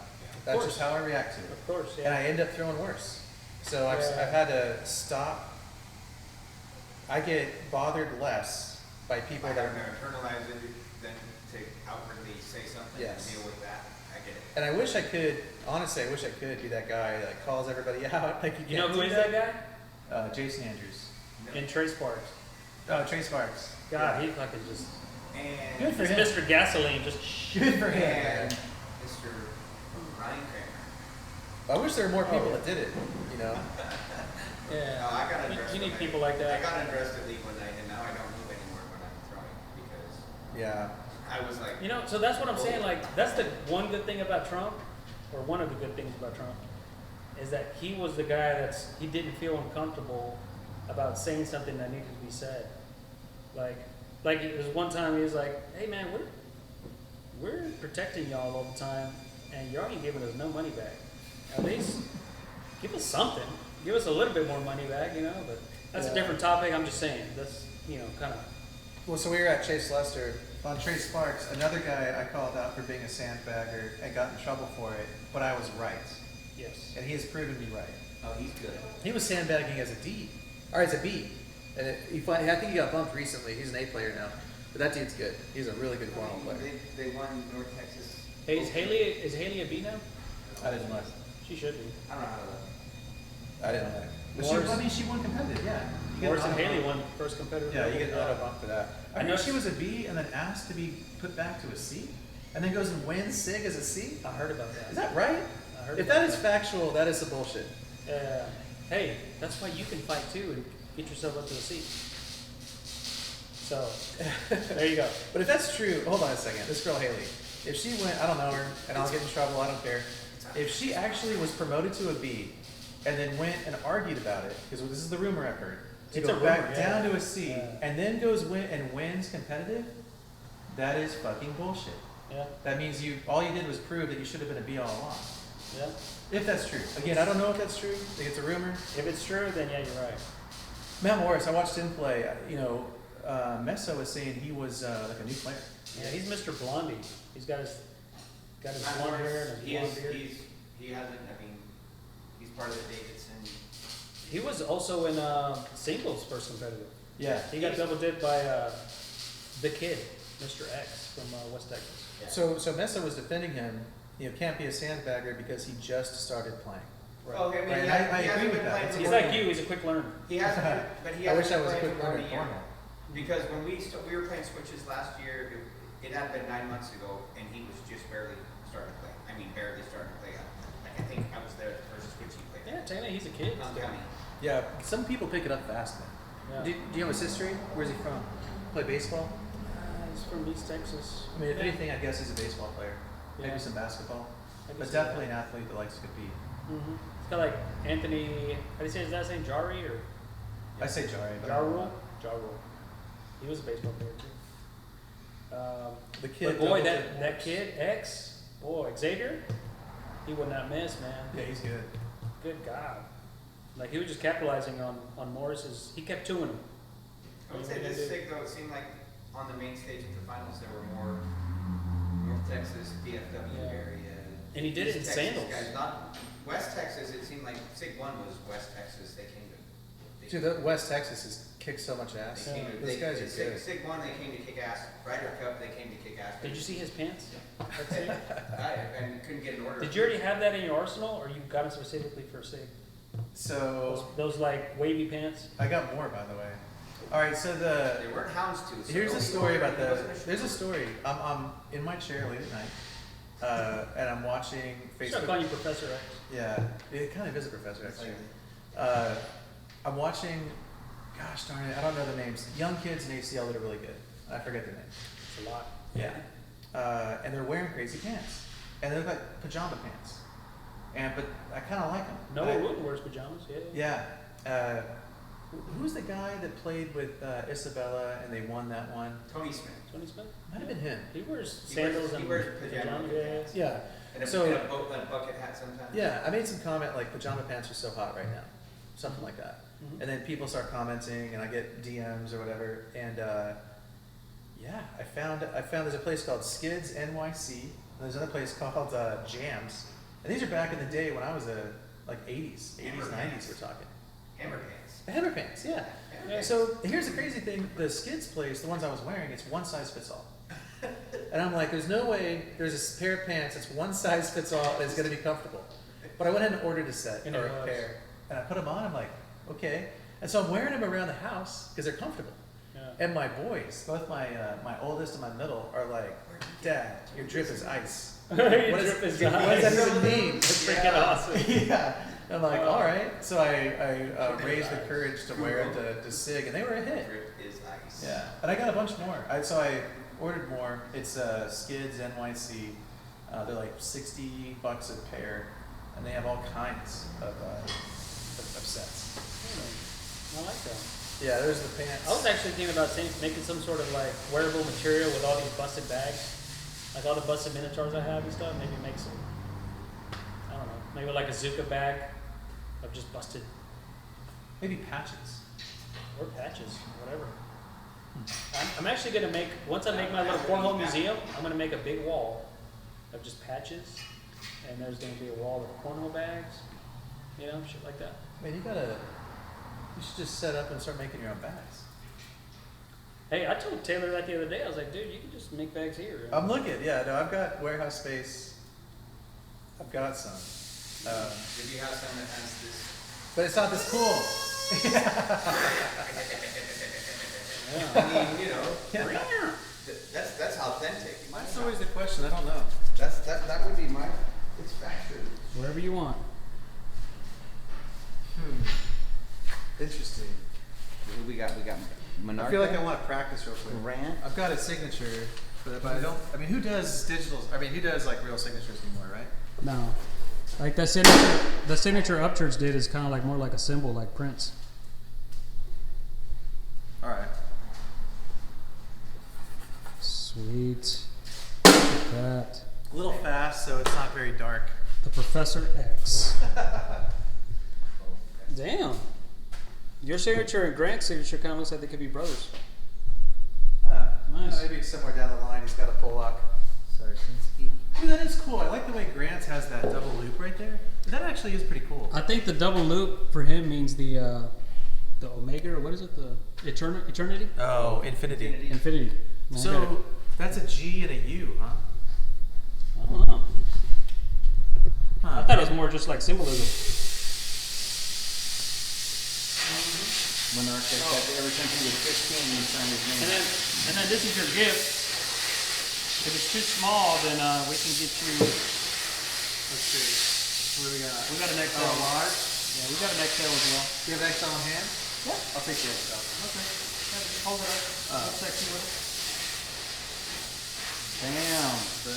Nice. You flip it around. Oh yeah. Oh shit. Chico's. You got the trademark? Yeah. I mean, that's your logo, right? Yeah. I like that logo.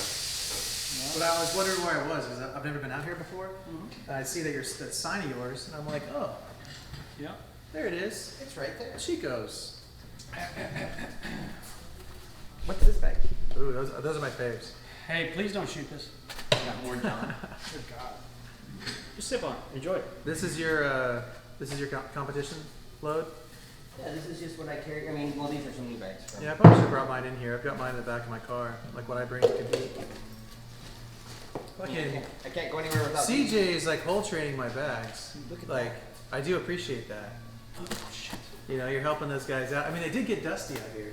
Oh, dude. Right. This So is bad. like West Texas over here, bro. You get dusty over here. Feel those.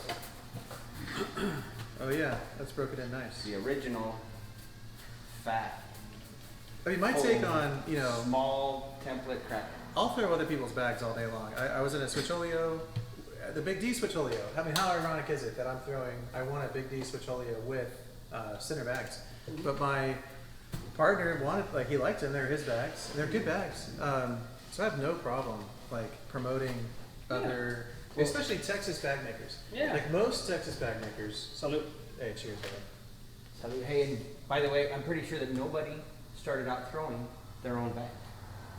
What do you mean? All these bag makers Oh yeah, started exactly. throwing somebody else's That's bags. right, yeah. So they weren't too good for you to learn on, but now that you've learned the game, they're too good for you to throw with.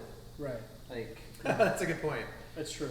Yeah, I have no problem throwing other people's bags. And like, if I'm in a tournament and my partner wants to throw a different bag, I'm fine throwing some other bag. With Tina in the last SIG, my thought there was she's used to Yetis. And I'm like, well, Poncho's pretty comparable, so let me make you a set and see if you like them. And she did, and so we played with them. But I'm not gonna like. They're beautiful too. But you wouldn't have had a problem playing with a set of Yetis if she wouldn't have been able to work with those ponchos. Wait, hold on. I've actually said I don't want to ever fucking throw Yetis ever. So I've said that. So I probably would steer clear of Yetis. Okay. Because. But like the bag brokers, center, those bags I'm fine with. But I mean, if she really wanted to throw Yetis, I would have thrown them. But I know I've said out loud before, like I don't want to throw those bags. But I mean, for my take is like, this is not that big of a deal. You know what I'm saying? Like, this is cornhole. It's not life or death. It's not that big of a deal. And ultimately, it's a 1 pound bag. It's about 6 inches. It's about a 1 1/4 inch thick. And big deal. Throw the fucking bag. What's the max? It could be 1.25 too, right? It'll go up to 1.5 is the max thickness. 1.5? Yeah, I think so. 1.5 pounds? 1.5 Damn, inches thick. I think that's the rule. I'd have to go double check. Oh, it's talking about weight. Oh, weight is 16.25 ounces. So it's 15.5 ounces to 16.25, and the ponchos are close to 16.25. So you can be under by a half an ounce or over by a quarter of an ounce. Gotcha. Yeah. But yeah, going back to the point, not throwing somebody's bag is kind of silly, and I'll throw other people's bags. Generally speaking, I want to throw mine, but I'll throw other people's. Not that big of a deal. Yeah, I agree. Yeah, like I tell everybody, let's say I was a badass player that all I threw was 12s, and if I threw a 10, I was pissed off like that guy. I probably wouldn't sign with anybody. Like, I don't care which bag maker, you could be BG, whatever. Like, I'm not gonna sign with you because I'm gonna throw what I want, I'm gonna wear what I want, and that's it. I just want to be free. Well, Matt Guy's a good example. He signed. Well, he owns the company too. He's a partner. I think he's a partner in Fire. That's a great example, right? Yeah. It's a bag that is a fine bag, and he can win with it all day long. So as much as I want there to be a huge difference between bags, once you get to a certain level, make a quality bag. I think CNC is a big part. Make sure that every template's exactly the same. You got to have decent materials and filler. They're pretty comparable. There's always going to be little differences, and you can cater to certain preferences. But that's a good example. Like he started throwing those bags and wins. Or best example is Grant Upchurch. He used to throw PAs. The Grant Upchurch Ryder Cup Switcholio throws a brand new bag, not even his. He's already started center. He's throwing Zeus. Yeah. And those are hard to break in. That is a brick if it's not like really well broken in. Bouncy brick. A bouncy brick. So and he wins with it. You know what I mean? Because he could throw fucking airmails all day, and he can compete and play well. And that's a great example. He didn't throw a fit and say, "Oh, we got to throw my bags." Yeah, out in Bridgeport. Right. Do you know Kyle Francis? I know the name, but I don't know if I know. He's got a freaking badass mustache. Wider. Yeah, Shout wider. Shout out Wider. Is he a fireman? Because I was calling a dude's game. Okay, not him. No, the guy with the chops. Yeah, he's a fireman. There's a lot Kyle of Francis has gray hair, but he got like. But anyways, he's a new open player. Kind of like you. But he's money, dude. He's super money, and he got to play Grant Up. And it's funny because the Ryder Cup, I told him about Grant. I was like, man, because he was just whipping everybody. I was like, hey, have you played Grant yet? Yeah. And he was like, no, but I've heard of him. I was like, okay, well, one of these days he's gonna put a blocker in front of you, see what it's all about. Yeah. And it was so funny in the road to the doubles championship. It was up church on the off board, Kyle Francis on the left, and dude, you could just tell, man, he was just like, shit, I'm playing great up church. And sure enough, he's putting the blocker in front of him, and at first his cutters were working, but the fact that up church kept air milling, Yeah. you could tell it was breaking him. And then after the game, he told me, he goes, man, that dude's air mills is just stupid. Super good. He's just fucking stupid. Yeah. Yeah, what are you gonna do? You know, I had that moment. I was beating Grant like 14-5, some shit like that. Were And it just a regular game? Or? No, this is at SIG singles. And I had the thought like, holy shit, am I gonna beat this guy? And like, there's a bunch of people watching, and I had a complete mental breakdown. Like, Were you going around his blocker or what? yeah. So those buoys, if that blocker isn't perfect, all right. So let's say here's Grant's blocker, right? Yeah. Even if it's perfect, but if it's not perfect, just a little bit, just give me some hope. Give you some And light. you can throw a slick side. Like let's say this is onboard. This is the onboard look. Yeah. I'm throwing onboard. A nice high slick side bag will, I think they say work around it. Yeah. And I hit one of those. It's on film. That's what Luke Anderson does all the time. Yeah. So it's I was doing that. I don't think he forced a position where I had to hit airmails. He was missing. He was missing his rollers. He was throwing the blocker and then rolling over. He put a couple of those on the back, and I got out to a lead. But yeah, dude. And then you started fighting yourself. Total mental breakdown. You started talking to yourself too. Yeah. I mean, I'm not saying I would beat him if I didn't, right? But I think that's what they mean by I was so good I was unconscious, which means I wasn't even thinking about anything. Yeah, somebody was talking in the crowd about like not liking Dallas or something. And didn't have my headphones in, and I'm listening to some chatter behind me, and I hear somebody else like say my name, and I'm like, shit, people are watching me, and I got a chance to win this game. Like I got a big lead, throwing good.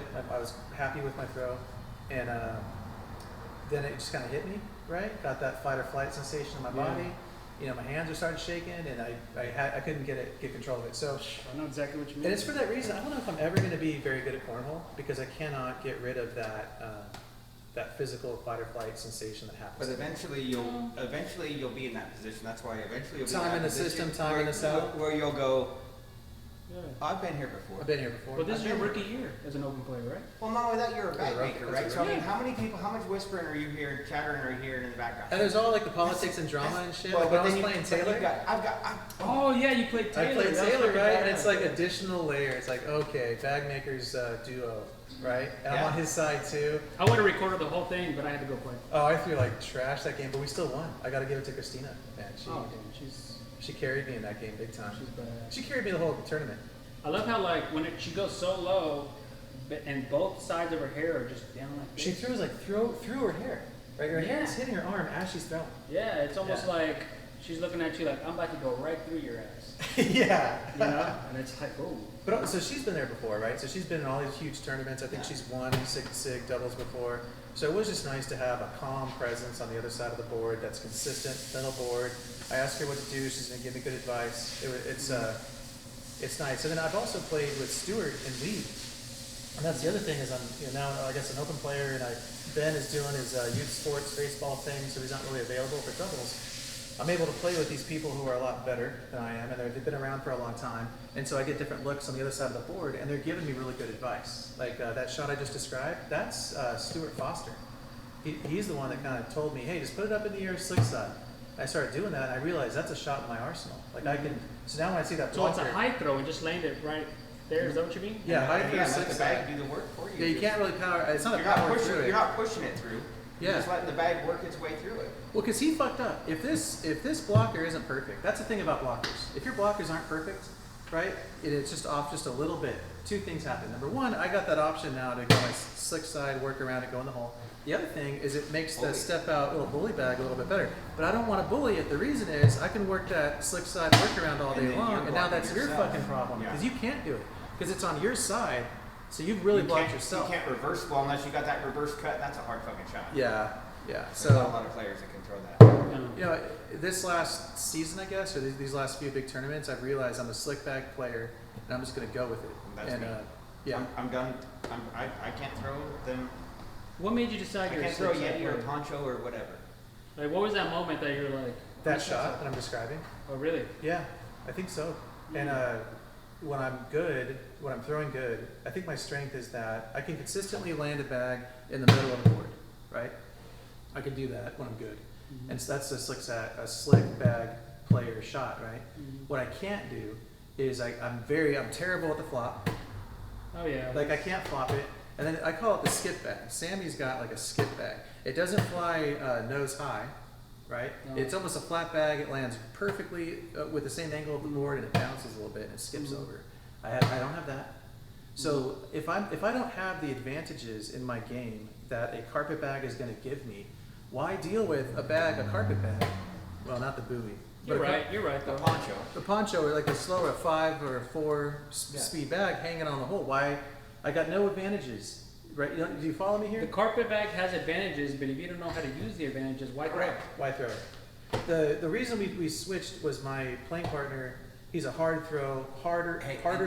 And the carpet bag that you prefer is what? Super slinky, right? Yeah. You like a super slinky carpet bag. Why? Because it has more of the properties of a fast bag. What's the carpet bag you prefer?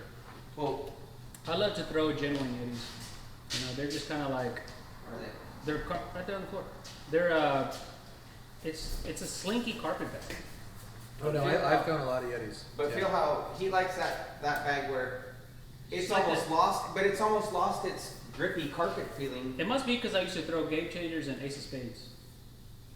That's Ace of spades you had some of those? I still got them. I got a red and white set that are mint. Wow. At one Those point, how belong many in did a you have? museum. I think those are probably one of the best looking bags ever made in TCL. A fucking heart? No, I mean a spade. That's sewn. It's sewn. Patch. Yeah, A sewn suede patch on the bag. it's fucking gorgeous. Yeah, so you should, I'll stop, but point is, you should speed up this material. If you don't have those, if you can't throw a cutter, can you throw a cutter? Not consistent. Well, it's accident. I mean, he almost plays that cut because he has to, because he knows his bag is going to cut. So what I learned is I can throw a cutter. So if I've got carpet bags, especially I usually play off-board, I've got a reasonable off-board cutter. So if you throw a blocker here, and I'm on this side, off-board cutter, I'm going to be aiming pretty much right behind it, but with my cutter. So it flies like that, and it'll hit here and move towards the hole. So you angle it? Yeah, oh yeah, when it And releases. that's kind of how that's how your bag lands naturally because you throw naturally. It, I don't even naturally do it on purpose. it comes nose down, and so what he does is his bag naturally, I think, because of the rotation, when it lands nose down, the rotation kicks it like a wheel, Yeah. and it kicks to the left. Yeah, I don't know. So you play that kick, and so then when you start playing with like a set of buoys, even if you notice when he's playing with the buoys, he plays that little right to left kick. Yeah. That little right to left kick that he's, and it works, right? I mean, if you know that that's how you throw, then throw that. It's just that you don't know that the kick that you're going to get with a slower bag. Like my partner Bayoso at Reapers. I remember when I first saw him play, he played with game changers. Yeah. He was just mining down the middle. And he started playing with Yetis, and still, he was down the middle and everything, and just flat back. And then now that he learned his flop shot, like, it could be open fucking board. And his bag is always coming down like this. Yeah. Throws it all day. Just Yeah. and he's great at it. He's but the thing he's stuck. These are my game movies. Oh my bad. You just kicked his dog. You kicked my dog. You beat me with them twice, and now you're slamming them around. These are that's what I compete with. You kicked Hey, my that'd dog. be funny if like when he's playing the Logan with the spike. I'd be like, yeah, he grabbed the bag. He went, Yeah, that's when people spike your bags like that. That was with some those were fucking Krakens, right? That's a delicate material on both Yeah. sides. The other one is, how about when guys like have all these bags in the hole and they Oh, grab God. all of them? It's like your brand So new or fucking your hate old that. ass game changers that are gonna So- break any moment. I So fucking hate that he was like, okay, we can throw my Minotaurs, but you got to take them out of the hole one at a time. Yeah, Exactly. One at a time. So yeah, fucking stupid. I'm like, yeah. doesn't matter on some bags. That's how you break them in. But I learned on that. Carpet bags pulled the shit out of him. But that herringbone, no. No. Yeah, be careful. Because you with just it. don't want to stretch it, right? That's that bag. You just want to avoid the stretch Yeah. at all costs. Yeah, you definitely don't want to yank it out of the hole. No doubt. Yeah. What else you got? You got any talking points? Oh yeah. Well, we still have to talk about Mark Richards, who is new and that he's just exploding. And supposedly he's only been playing for a freaking year. Here's the explosion. He beat Matt Guy. Oh, on the ACL. Yeah, recently he beat Noah Almanza, double dip Ryan Windsor, and then he beat Jordan Power, and then he beat Humans to take the ACL Open number 9 singles tournament. Mark Richards. What's he throwing? What bag is he Exactly. throwing? Nobody knows who Mark Richards is. And when he's throwing, he's like he's like, you know, just like a normal guy, boom, boom, boom. And then when he's walking across back up, he's like, yeah, like he's talking to himself.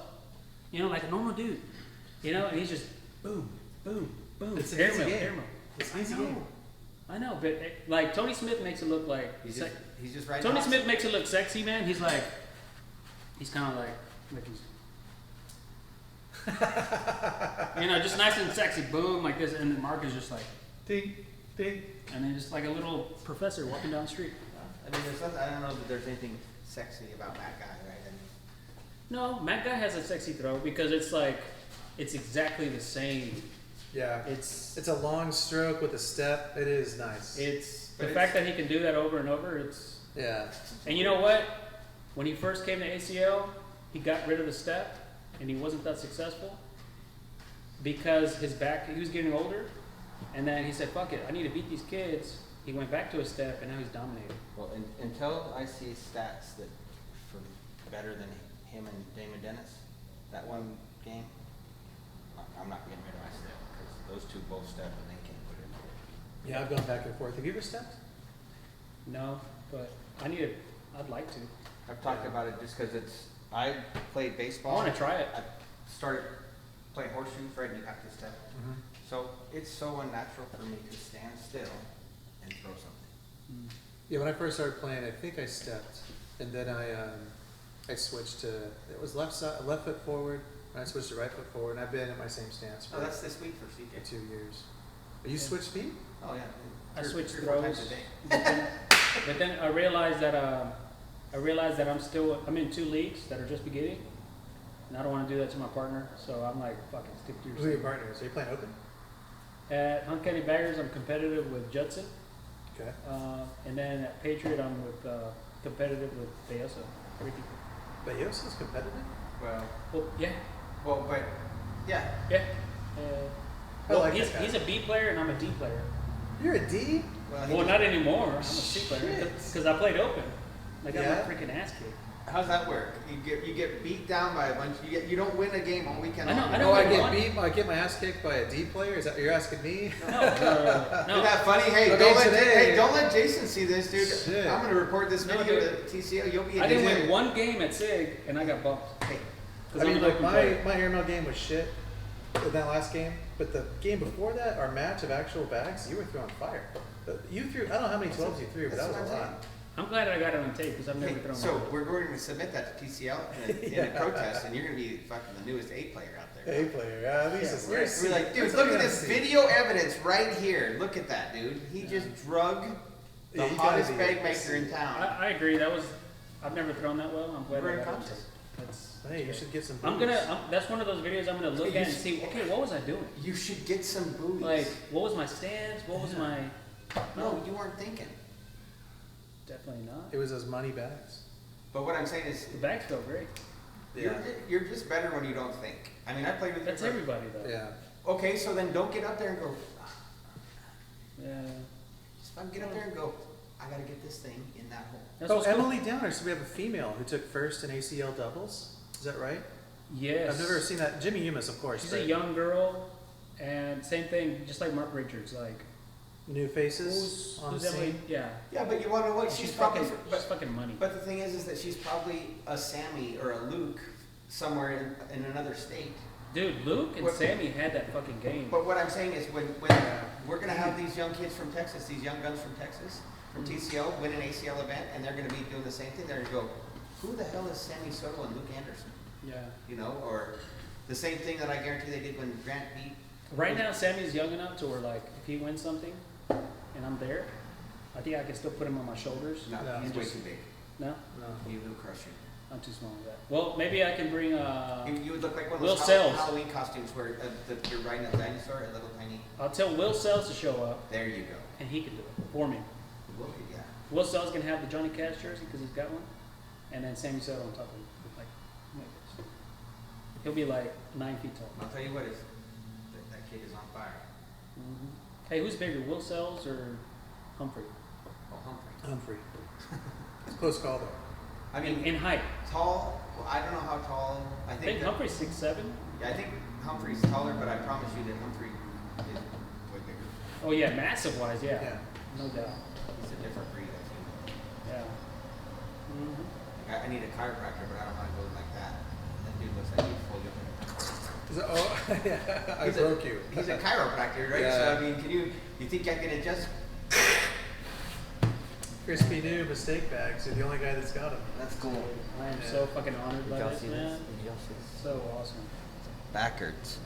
But you know what? Like I've told some people is that I love your bag designs, and I also hate that you come out with so many. Because I'm like, damn it, I gotta get this one. I gotta get that He one. I does. gotta get this. We pulled up It's to just, the, we it's just pulled my up, thing. I we pulled gotta up get it. to Ryder Cup, and I was walking in, and you were walking in, and it's like, I was like, why are you getting ready? He goes, just think about all these bags I'm gonna have to buy today. Yeah. I mean, it's a sickness. Like all the hydras I bought, you know, I bought them at the full price at the store, but what 4 days later they're being sold for $140, $150. So I saved $40 on each bag. Yeah. You know, You got yourself a set for. if you have the opportunity to buy them brand new at the You SIGs, should fucking get them. get one of every new set because they become popular. Yes. Yeah. Yep. Yeah. Right now, the hot bag right now is that collector. That collector's, it feels great. Well, and the thing is that with that bag is that we've thrown it 4 or 5 games, never done nothing to it. Took it out of the bag and started throwing it, and it's got 4 or 5 games on it, and it is game ready. I mean, I've felt a fully broken in set. John Terry was like, here's a set broken Yeah. in. So, of course, a fully broken in set feels different, but they are playable. They're right there with the buoy. Because to me, the buoy, you can throw the buoy 4 or 5 games. This is gonna be such a hit. Oh, that. Oh my god. So You the can't- graphics are going to change on that bag. But you want to know what? You can't keep it out of the hole. If it gets near the hole, it's going in. That's going in. It's going in. I mean, and the amount of times that you, then go back and watch that video when you played me, the amount of the times that first that one? thing was just, I mean, around the hole and just in the hole. Look at that. It just feels great. There was no question when I left that one. So I left, didn't block those 2. You had 2 of them back to back. There was no problem. You threw that up there and it just pushed all 3 of them. There's actually a patent pending feature to this bag. Really? Yeah, I filed a patent on it Nice. Nice. because I figure if people are going to get patents in the cornhole game, I should be one of them. Well, Yeah, especially if you're a patent attorney, or no, you're an IP attorney, right? No, I'm a licensed patent attorney. I got the license. Yeah, there's that's something another one. That patented. test is actually really hard. Well, So the bar, to be a lawyer, you got to take a test. It's 3 days long. They call it the bar, and it's hard. No question. is it a test where you're actually talking to people? There's no Or is talking. it just written? It's case law. Right? there's multiple choice, there's short answer, and there's essay. There's no actual interview. You have to submit like an application that has like stories or whatever, so it's all written. The bar is hard, and actually the multiple choice of that test is very difficult because like 55-60% is passing. So they give you, it's 4 answers of course, 2 of them are right. 2 of the answers in the multiple choice question section are right. 1 is more right than the other. No.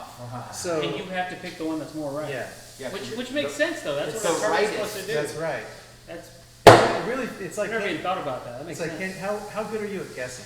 When it comes close, and you got to guess like the most right answer. Yeah. That's what it's testing you on, and it's very hard. It's very frustrating. I remember leaving that day thinking, this is terrible. I really do not like it, and I don't want to be a lawyer because this is awful. I was miserable. Right. But I passed that test. The patent attorney one is a 1-day test, and it's on a computer, and that one's really, really hard. The failure rate is like 60%. Most people that take it fail. And that was a real racking my brain. Anyway, yeah, I'm a patent attorney. So there is a patent pending feature to this bag, and I'm wondering to see if I'm going to I get. can't wait to it. freaking Is there? find You out wondering what it is? Yeah. Yeah. So the thing is Is about it something silly? So I'm not telling anybody until No, I but told what- some people, but I'm waiting because it's a copycat business. Let's talk about how Yeah. the cornhole bag industry. Yep. The NFL is a copycat business. It's a copycat business, so I get shit. 'cause This I is a copy- copycat world. So I copied the nowadays. Surefire, right? And I admit it. And I got heat, right? Other Texas bag makers want to criticize me about copying bags, and other Texas bag makers think that they're truly original and unique. My position is that no, you're not. Everybody's copying everybody. Everybody. Right, and so and I mentioned Frank Ears, he's the guy that started the ACO, he put the plastic resin in the bags. He's the first one to ever do that. Nobody's sending him royalty checks or giving him the credit that he deserves for it seems obvious to us to remove, it's called fucking cornhole, right? It was corn, and it was changed to plastic resin, and he did it, and he's not getting any credit for it. And then you got Jeff Reynolds, who started with material I won't name, but we call it carpet.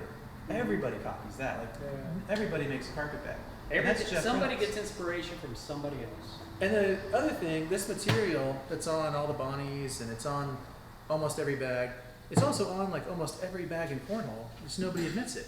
Yeah. So it's the same shit that Yeah, people it's are like using. it's like my Johnny Cash painting. Like, did I come up with that originally? Like, just I woke up and was like, I'm gonna paint some dude, just profile picture with a freaking smoke. No, like I saw the picture of Johnny Cash smoking a cigarette, and I was like, it's black and white. It look cool with color on it, But if I never would have saw the picture, it never would have happened. Right. You know what I mean? Yeah. And there's a And bad. are you a thief for that?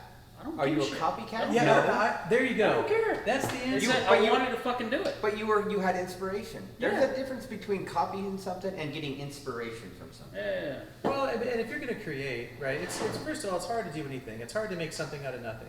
So if you're going to create, I'm not going to criticize people for, being influenced by others or by, for making a bag that's similar to others.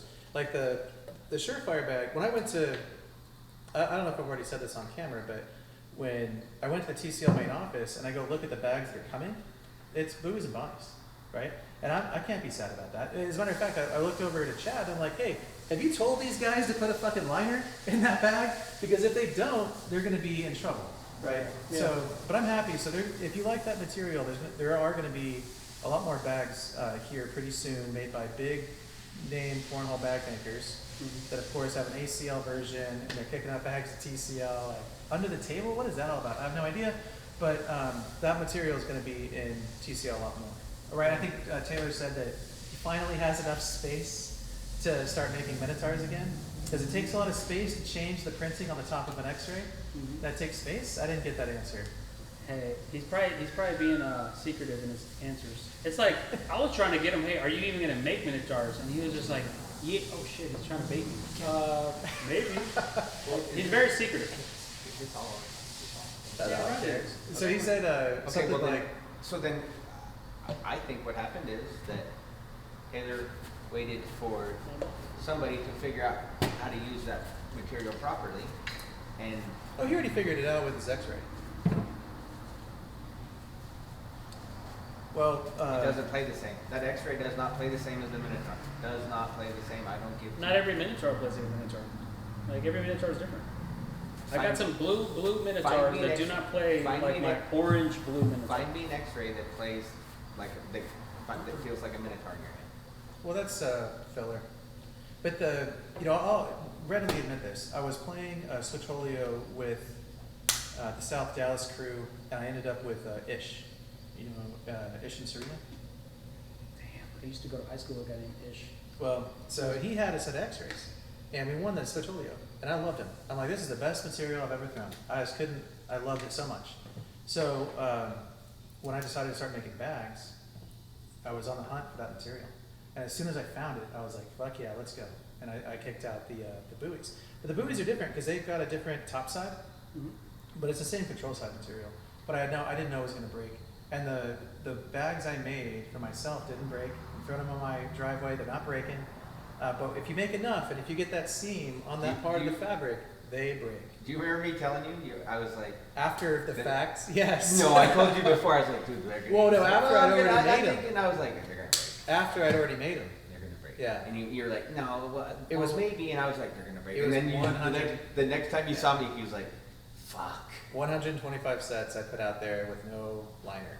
And what's funny is people Free were ball. buying them. My buddy Brian, he's walking around like, have you got any extra V1s? And he'll buy your leftovers. Yeah. And he's Yeah, I got a was doing stash. that. He's got a stash of white V1s because that's what he wants to throw. Yeah. Yeah. Yeah. Yeah. Yeah. He also walks around with that underwear too. Yeah, pretty But- much. Hey, let me tell you something. Let me tell you this. I don't know what you call this. Is this a See, story? the difference to finish up the Minotaur thing. Before I forget, Okay. write it down. But here's the deal. Here's this. So I heard this one time. It was the scientist. It's a joke, I guess. I don't know what you call it. You tell me when I'm done. So the scientists of the world got so smart that they were like they could do anything with anything. That they got so smart that they could actually, because you know the story of the Bible, right? That God grabbed dirt and just made a person, made From a man, dust, yeah, and then he from took dust. a rib and made a woman. Yeah. So basically, humans got so smart that they're like, watch this. They grabbed dirt, boom, they made a freaking human. They're like, we can do anything, right? And so God came down and is like, so you want to see who makes the best human? And they're like, sure, we'll make whatever we want. We'll make Brad Pitt, Jennifer Aniston, whatever you want. And so God was like, all right, Mike, I go first. Grab some dirt, boom, makes a beautiful human. And they're like, okay, now it's our turn, all right. And so they grab some dirt, and then he's like, no, wait, get your own dirt. Get your own dirt. That's funny. Get your own dirt, buddy. Wait, is Yeah. this a story in the Bible? So is that story I just told is not in the Bible. Oh, okay, okay. But I don't know, what is that right there? Is that just a? I mean, the story of It's an him anecdote, making right? a human out of dirt Yeah. is in the Bible. Okay. All right, But he then- made a man out of dirt. But the throwdown hasn't happened yet? Get your own dirt? Well, no, because humans can't make humans out of dirt. I'm just saying, eventually, if humans got so smart that they could make humans out We're of dirt, trying to make sheep Yeah. or whatever. just gonna wash over my. What is that? Is that a story or a I joke? think it's an anecdote. Is it a Is joke? it an anecdote? Is it a? Well, are you familiar with the philosopher Pullon? Pull on? Yeah. No. It's critical to understanding how to pull on D's nuts. I knew it. Got I him. knew it. When he said pull on, I was like, no. I've So never heard that's of that a name. joke. That's Pull on a joke. what? Oh, That's a joke. that's Pull on hey.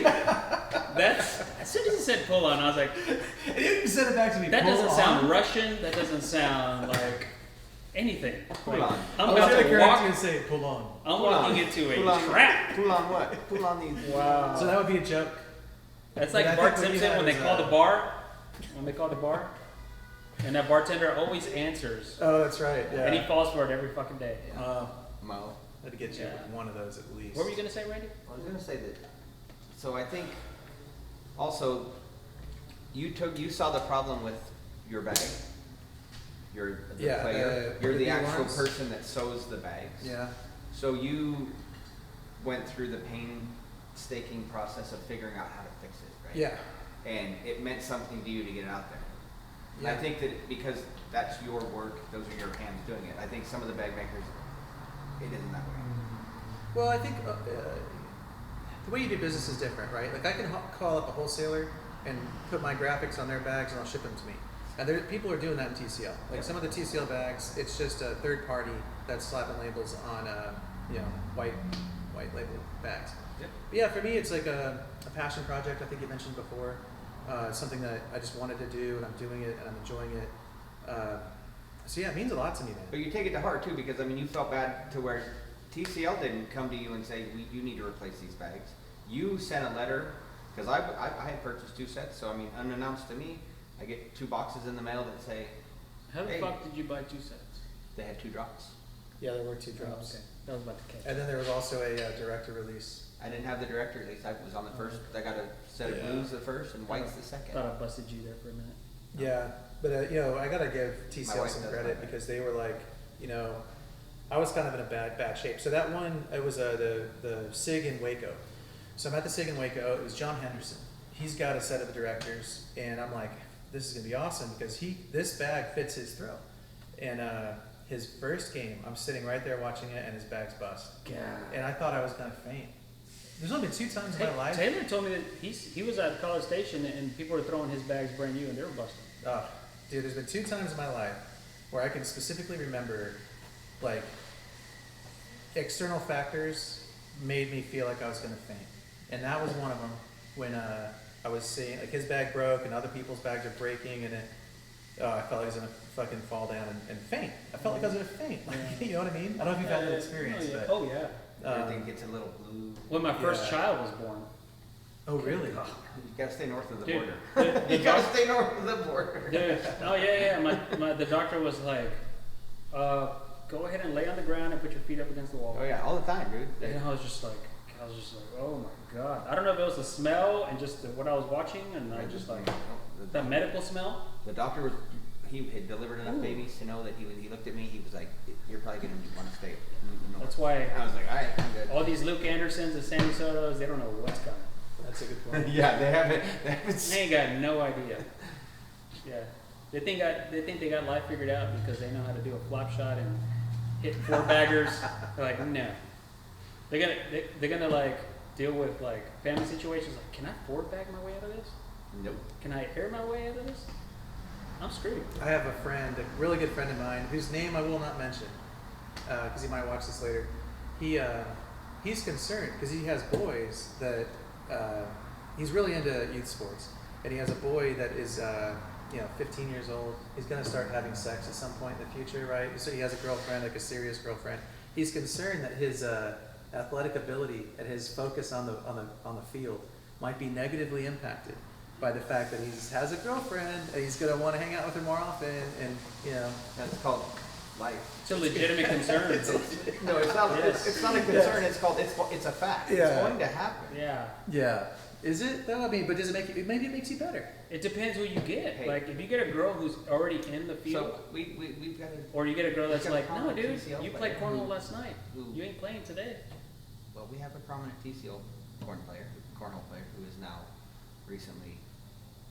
Oh, that's the perfect example. You're right.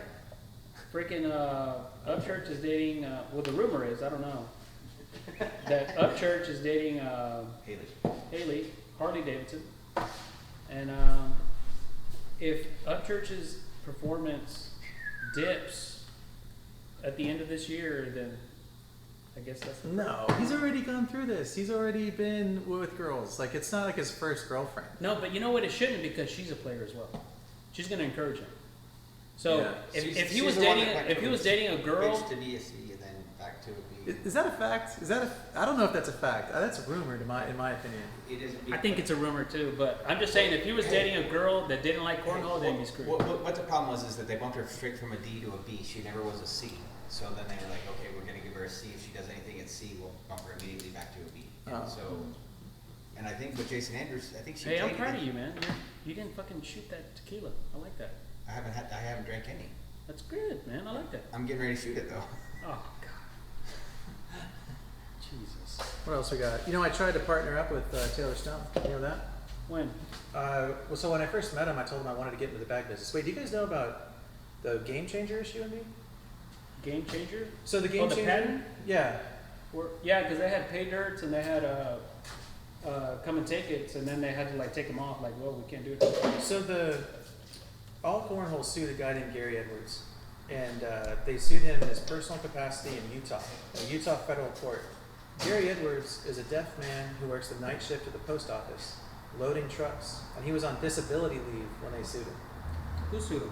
All Cornhole, also known as Utah Cornhole, run by a man named Chad Littlewood, made the decision to sue a deaf man who works the night shift at the post office and was on disability leave. All right, so they sued him in federal court, and over the Game Changer, because they had they said he was not the patent, because they hadn't had their patent yet. Their patent didn't issue yet, but they sued him for copyright infringement, trade dress, everything but patents.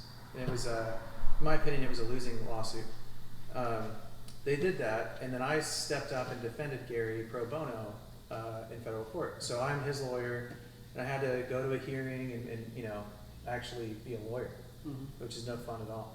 Yeah. Yeah, but I don't know if you knew that about me. I actually did that. And No, I didn't. And when you asked about ACL, one of the Is that what actually got you into cornhole? Oh yeah, that's what I brought it up. So yeah, that was my first experience with cornhole bags. Well, you said Taylor. How to. So the reason came. So I started learning about the Cornhole bag business, and I met Taylor at the Top 60 2 years ago, maybe, when I first got into Cornhole. And he was making bags, and I was like, hey man, I want to get into the Cornhole bag business. And yeah, we talked a little bit, and then for like the next maybe 6 months to a year, I'm helping him out with legal shit, and I'm talking to him on the phone and being friendly with him. But I'm telling him like, hey, I want to partner up. Like I've got financial backing, I've got a skill set that I think could fit here because he's got some unique ideas, and he wasn't interested, right? Rejected me, which I totally respect. The legal advice I give to people most times when they're trying to get into a partnership is don't do it. Do not get into a partnership. It's a bad idea. Yeah. But Marriage is tough enough already. yeah, because yeah. I love the woman, but damn, like it's tough. Yeah. You hear that, Betty? Oh, never mind. Cut that. But that's true. I was trying to be a partner with Taylor, and Well, he said no. And there's another guy that I'm glad you didn't. yeah, the result is cool. It's probably better for everybody. And then there's another guy I try to partner up I with. don't know. I disagree. If you two guys would have found a way to partner up, Then we wouldn't have this set of this table of bags sitting it here. would have been even glorious. No, because you want to, because I don't know, man. I think he's because right. because you Can you know imagine all these fucking sexy bags No, because with Taylor- side stitching because- with different colors? because Yeah. Taylor is not Oh going my to God. because Taylor is not going to allow anyone to take If Kobe glory. Bryant and Shaquille O'Neal would have just got along, you would have so much more fucking championships. So I If specifically. Jimmy Johnson and Jerry Jones. Okay. So continue. I've got my chunk of money, right, that I'm gonna go spend. Oh, there's another guy that rejected me. The guy who does the Killer Bees Cornhole, Oh. Ben Bogdanovich. Up He's in out of Kansas Maryland. City. Maryland. Oh, Yeah. What do you think about his last name? You're one of the few that can actually say it. Well, I'm not even sure if I'm saying it What right. is I it? just say it really fast. But I say Bogdanovich. It's like Bogdanovich, Bogdanovich, I think. So yeah, he's a Polak. He's a Polak mechanical engineer. And I was trying to team up with him, and he also rejected me. And so I was like, well, okay, I'm just going to do it myself. Which is what I should have done from day one. Mhm. And that's what I ended up doing. But, on Taylor and the side stitch, I am making the decision, right? Made the decision, I'm going to get into bags, I'm going to start making bags. And I spent a lot of money. I bought all my bags are made with a CNC machine, right? So, I don't know if you've seen it, but the big plate comes down and a computer stitches it. So I know that all these corners are the same and it's precise. I didn't get the machine that Taylor uses, right? Which is what? I don't know if it's common knowledge. You don't know? No. I I would don't say- know shit about machines. So I just know about body shop. I know machines. what. So He Is was that all what orbital like- sander? he You was- know what orbital sander is? yeah. Okay. Can you stop blocking the camera? With your sexy ass? Yeah, This- so this well, that's right just a prototype. This fun right, bag. but this right here is I like this bag. Yeah, I should I like have this brought- one. You know, it's funny. I've got I like that. That one's the best of This I've is it. got my a favorite. truckload of prototypes. Well, this right here is. Yeah, this one. Hey, you're interrupting the story. Well, I don't know if it's but here's my point. I gave Taylor a certain amount of legal advice, so I'm not just going to say like what machines he's using. And if you know anything about I don't sewing, even care what machines you if you know anything about sewing, you would know the type of machine he's using. Point is, I didn't buy him, because I don't want to step on those toes. I do think he was the first bag that I saw that had that stitch was his, right? And then he might have some protectable intellectual property there. Mhm. So, out of respect, but also respect for him, but also respect of the law and like the way the rules work, I probably shouldn't do that. That was my decision. So I didn't buy machines like him. So going back to like copying, I'm gonna copy whatever I fucking want to, as long as I'm within the boundaries of like the United States laws, right? That's my plan. Duh. Right. So I Yeah. think he might have an argument about that stitch being unique to only him. Okay, but the thing is But that's certain type of stitch, I should say. But yeah, because you have with this bag right here. That's why Tom Brady was actually Bill Belichick was deflating. So this bag right here is not. That's a different stitch. It's not, and it's not Show functional. the camera the stitch. So this is not functional, right? Make sure the camera's getting a good angle of it. So this stitch right here is not functional to the bag. It does not hold the bag together. If you say so. We'll go ahead and we'll say that your statement's true, now what? And so this is that a- stitch looks different. Than This the is a Poncho. decorative stitch, whereas Taylor is. That one actually looks like a teeth. con- a No, con- it looks like a zipper. Yeah, I mean this is the same stitch. Honestly, it looks like a bad stitch, is what it looks like to me. It looks like one of my failed Bowie V1s. And so, but what these are I is think you did it on purpose though. the bag brokers. All of their bags. They're have- using the same machine. all of their bags have the same decorative, and this is what they call a decorative outside stitch. Yes. It's not a full cord per Yeah. se. So all that they've done here is they've done 10 stitches per inch versus 50 stitches per inch or whatever. I think you're right. You know. But Will you looks testify different. in court that? My mother-in-law has all of these machines. Yeah. Oh, All so of- you know. All of them. Well, you can say it. What is that? What kind of machine makes that stitch? A serger? A serger? It's not a serger. And not. Dude, I was impressed that you just said a surgery. I don't know. Serger's interesting. I was looking at using a serger to, after I trimmed, to serge the outsides, but I didn't do it. But a serger would be almost a cord. It almost makes a cord. Yeah. Right? I mean, it's to put two pieces of material together. I need to find who the Matt guy is of stitching and bring him in here and be like, what you think about this? What you think about that? Okay. Dude, it's gonna be mean about it. Dude, I'm all in on sewing machines. Hey, get my absolutely- mother-in-law. yeah. She started out at 17 years old. Dude, your mother-in-law's in Montana. No, in Dallas, making wedding dresses, and she started out and she has. Well, tell her to make me some bags out of a wedding No, dress. oh, I How about found it. that? I found the lady, dude. I found the She lady has that does it all. $50,000 worth of shit in her office, Yeah. and she's got. And you haven't told her to make you some bags? Why? I got all this stuff to make. Just to see what she does. No, I mean, she could. Right. But I love sewing machines. So I'm a mechanical engineer, and I kind of fell in love. Well, I love machines, right? Yeah. So when I started looking at machines. So you like the Matrix? Well, yeah. I mean, that's fiction, though. Yeah. But yeah, anyway, I like sewing machines, and I've learned everything I can about them, and I'm going to keep that up. And Badass. you know, there's not that much to learn, right? Because it's a simple machine. Yeah, but there's a lot of intricacies and like little It's crazy details. to Yeah. see how far they've come. I had an uncle that was a cobbler, like a shoe repair guy. So he had the old singers that they would roll, like literally one, like he would press up one stitch at a time, like stitching like leather soles on boots. Are you sure you're not Mexican? I'm positive. And Because you got like fucking aunts and uncles and mother-in-laws that they all fucking do everything. Dude. big Italian family. I haven't got the opportunity to mention one of my family members that knows how to do something, but What you. What? That's And funny. But you are the whitest Mexican dude I know. Is that ironic or is it comedy? Do you what's the difference between how is a parody or parodies? How are parodies different than comedies? Do you know? or satire. Dude, there's not much difference. I at think a all. parody is. Here's the difference. Parody is making fun of You a can real. swing on a pair of D's nuts. Oh my god! Got him! Oh my god! Hit me twice. Boom! Let's go. Dude, hey, Oh my that was a god! next level fucking diss, dude. That was an actual question though. Yeah. A parody and a comedy? Come on, that's anybody would have. But you were talking about parodies, Yes. right? You think about parodies a lot. Parodies nuts. God. So I get my kids with those. That at almost home. sounds like a mythical creature. The parodies. Yeah, your kids The are new really- bag, the parodies. How old are your boys? You said one's 14. I got a 15 and 11 and a 3. Are you the worried 3 about- doesn't get. Are you worried these about the nuts. 15-year-old getting his? Dude, here's the thing about Who's making the cornhole? My 15-year-old The can be video a model. cornhole. He's a stud. He works out all the time. He doesn't walk around with a shirt anymore. He's got like the V frame. The kid is a stud, and he's not chasing girls. He's shy.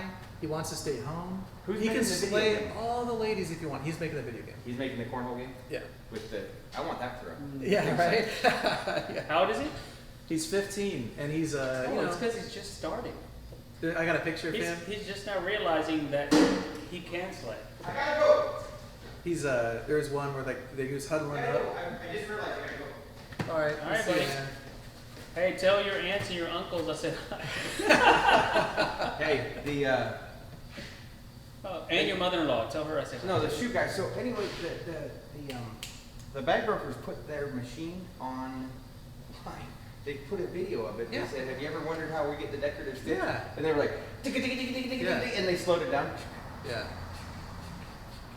I mean, I don't know what I mean. It's a fucking sewing machine. I wouldn't know the difference. I just think it's a freaking machine. But it's amazing to me what those machines are doing to tie knots and spinning threads, and it's crazy. Yeah, I just bought another one. I bought an expensive one, so I'm scaling up. So Yeah, we got more coming. Got a big machine coming. You want to shoot one more? Probably not. I gotta go take care of Thank my God kids. you said that. Fine. You don't need to be shooting nothing. He's right. I'll take another one if you want. Uh-oh. No, because Now you he's got second- time. he's second You guessing. gotta go. Let's go. Come on, pour it up. Are you leaving too? How much time do you have, CJ? Oh, I'm game, dude. I mean, my league doesn't start till an hour. An hour. You got a cup right there. Oh, this is yours? That's mine. I threw my cup away. Since you're shooting, I'm not gonna give you like a. There you go. Just there you go. What are you doing? I'm just doing, but I'm sipping on this. I didn't get a water. They I didn't give get- this Oh, respect, they- bro. You give him one last little. I give it respect as well. Yeah. This took time to make, man. I understand. Took time to drink. Yeah. This About is like, 3 seconds. you know, what do you call it? Took your mom and 9 months to make it. Well, this took 4 years to make it. How No, about it took that? 7 years to grow the frickin' Where are agave. you at? What area of town? Gainesville? What? This is Garland, Texas. This is northeast Dallas County. Where do you live? I'm in Dallas. What part? There's a city called Dallas. No, but what part of Dallas? I'm in Southwest. They call it North Oak Cliff, Kessler Park. Kessler Park. There do you you go. know Stevens Park Golf Course? Yep. On number 2. Oh, okay, cool. Hey, but you've been to D's, right? You been to D's? No, that's too obvious. You gotta sneak in there. You gotta wait. Oh, you gotta that was let nuts. some time to. I was better off just saying, what did they say about it? He was not like, poop. Oh my God, I can't believe I started off with D's. Oh yeah, these is a. Oh, that's terrible. I gotta get better on my jokes. You know, me and my buddy. Well, I'm gonna take this too. Yeah. So Randy wrote down these questions for you. I think we got them all. Wait. got them all. Story behind Schnitzelpop. No, I haven't told that story. Design of Pink Bunny. Haven't. I know I asked you that question before, so I know the answer. I just thought That's maybe dumb. Like, the people want to know. who would win between Jim Bowie, Poncho V, and Bonnie? So all those badasses come walking into a room, right? Who's the baddest of them all? Like Well- single or with their posse? Well, Yeah. no, And what are we talking about? Fist fight or? just who's the baddest of them all? Yeah, you're talking about someone who's good Well, with a, gun, it's- with I a mean- knife. Well, the One- thing is that Jim Bowie's gonna go Poncho down. Villa. You think Poncho? Yeah, Poncho Villa was, I would say, more successful than any of them, right? So he accomplished more of his goals than the others. No, I mean we can talk about future bags. Okay, he but says Poncho. Who do you think? I think Bowie. Why? Okay, you say Bowie. I think Bowie because he came from a time when they didn't have nothing, and I mean the man, like as far as Bonnie and Clyde, they have machine guns, automobiles. Bowie's from the frontier days, right? I mean, where those were tough human beings. Mm. If you could make it in the American West, You know what's- and not only did make it in the American West, but survive the what they went through, you know, some of the battles that they went through, and to be, I don't know. To me, I'm taking Jim Bowie. It's funny that we all. Oh, I'm sorry. Like we all pick somebody different. Really? Okay. I let's got hear it. Bonnie. Why? You know why? Because she's a woman, dude. Like they have control over a man any day of the week. Like she will act like she loves Pancho Villa. She will act like she loves Jim Bowie. Get him in the sack. If she's got to, I don't know. But the thing is, she'll get their trust, and then when they least expect it, Like my grandfather used to say. You know, she was married to another man. Yeah, she was During that rampage. Yeah, she was married. she was. They were estranged. So right? she didn't even get ran a off divorce. with Clyde. Estranged is the correct term, yes. she didn't get divorced. Nope. She There's just. no divorce What on did you record. say? She was totally a That bad girl. estranged is the right Estranged. word. Yeah. She was totally a bad girl. Dude, she would fuck these guys up. Interesting. Oh my god. Well, my grandpa used to say women got half the money and all the pussy in the world, and they're gonna use that pussy to get the other half of the money. Yeah. I See, mean, see, that's you sexist. guys didn't even see her coming. But hey, Oh, you see? hey, you said that She's a cutie sexist. too, Hold man. on. Dude. He said that sexist. My grandfather was a World War II vet that was like the most racist, crusty old man I've ever seen. After Was he from Montana? yeah, he's an old Irish Catholic guy. He fought the Japs, and so he was quite opinionated. That's what he'd say. He goes, man, them women, they got half the money and all the pussy in the world, and they're gonna use that pussy to get the rest of the money. Yeah. Like, That's common knowledge, man. That's why I'm surprised you guys picked the other one. Like, women just freaking, They rule the world. they just do, man. Behind the scenes. They just freaking do. That's true. Even when you win, you feel like you're losing. That's true. You're You know just what? like, Because you know every victory comes Okay, at a she's cost. pissed. Hey, exactly. You know every victory comes at a cost with a win. yeah. I mean, there's going to be a cost, whether you know. You get your way, you're like, okay, what do I have to do? What was she asking me for the other day? I said no. Okay, I gotta tell her. I don't know what you guys are talking about. In case my wife watches this later, Yeah. you got the best wife in the world. I'm not saying that. Incredible. There's a reason that we've been So married reasonable. as long as we have, because we Yeah. love them. That's Yeah. why you're leaving right now, buddy. That's right. Because Because of Bonnie. because I want to stay married to the one I got. Yeah, I like Right. that. I like that with my wife for sure. I'm gonna take the list. So that means I'm correct. Bonnie wins. We all lucked out. They chose us, right? Hey, all right. So we're almost getting down to the deep and dark secrets. Is that right? We about ready for that? Yep. The final segment. Yeah. Fuck off! I gotta go. The final You fuckers. segment is. I really gotta go, man. She said if you not be home by after 6, it's 5:27. I live 32 minutes from here. So you're not gonna tell John that you're actually a girl? What? I don't even know that, dude. I'm just messing with you, bro. I'm just messing with you. I'm planning on you because you're leaving. That's all. I know. Yeah. Hey, What? brought me a set of fucking quarters. Yeah, that's pretty. Can you believe that? The best part of this is the best part. Hey, show the camera this one.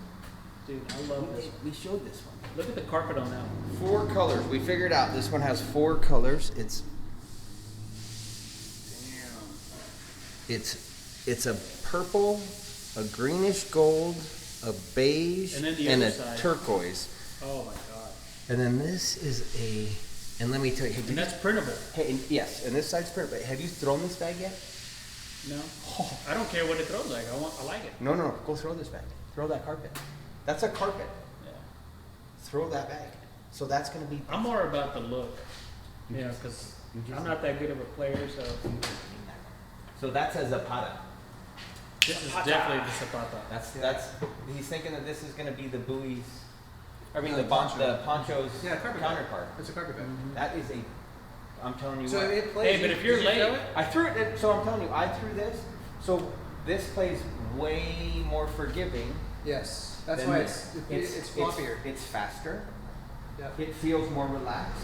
This bag, I mean, I'll be honest with you. I mean, I wasn't talking shit but what I felt when I got this first bag, the first set I got was a blue set. I got it from Sig, the very first drop they dropped. Cool. And I was like, I kept throwing it. I washed it. I tried to break it in, and it was so. It's a big old brick. And I was like, man, I'm gonna have to. I said, this is like a driveway Yeti. Like I'm gonna have to play with this in the driveway to get to break in, right? Yeah. But they're tough as shit. And I took those bags and I slammed them down and tried to break them in, right? And I could not get them to get like good and floppy. So have you tried like hair conditioner? I don't because. It changes the speed.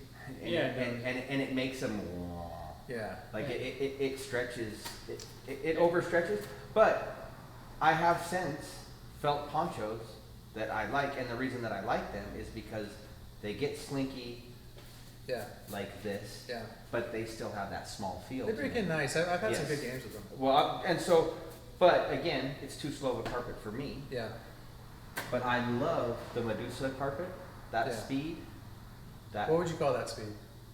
The Medusa. It's supposed to be a 6. yeah, I would call it a 6.5, but you know. Hey.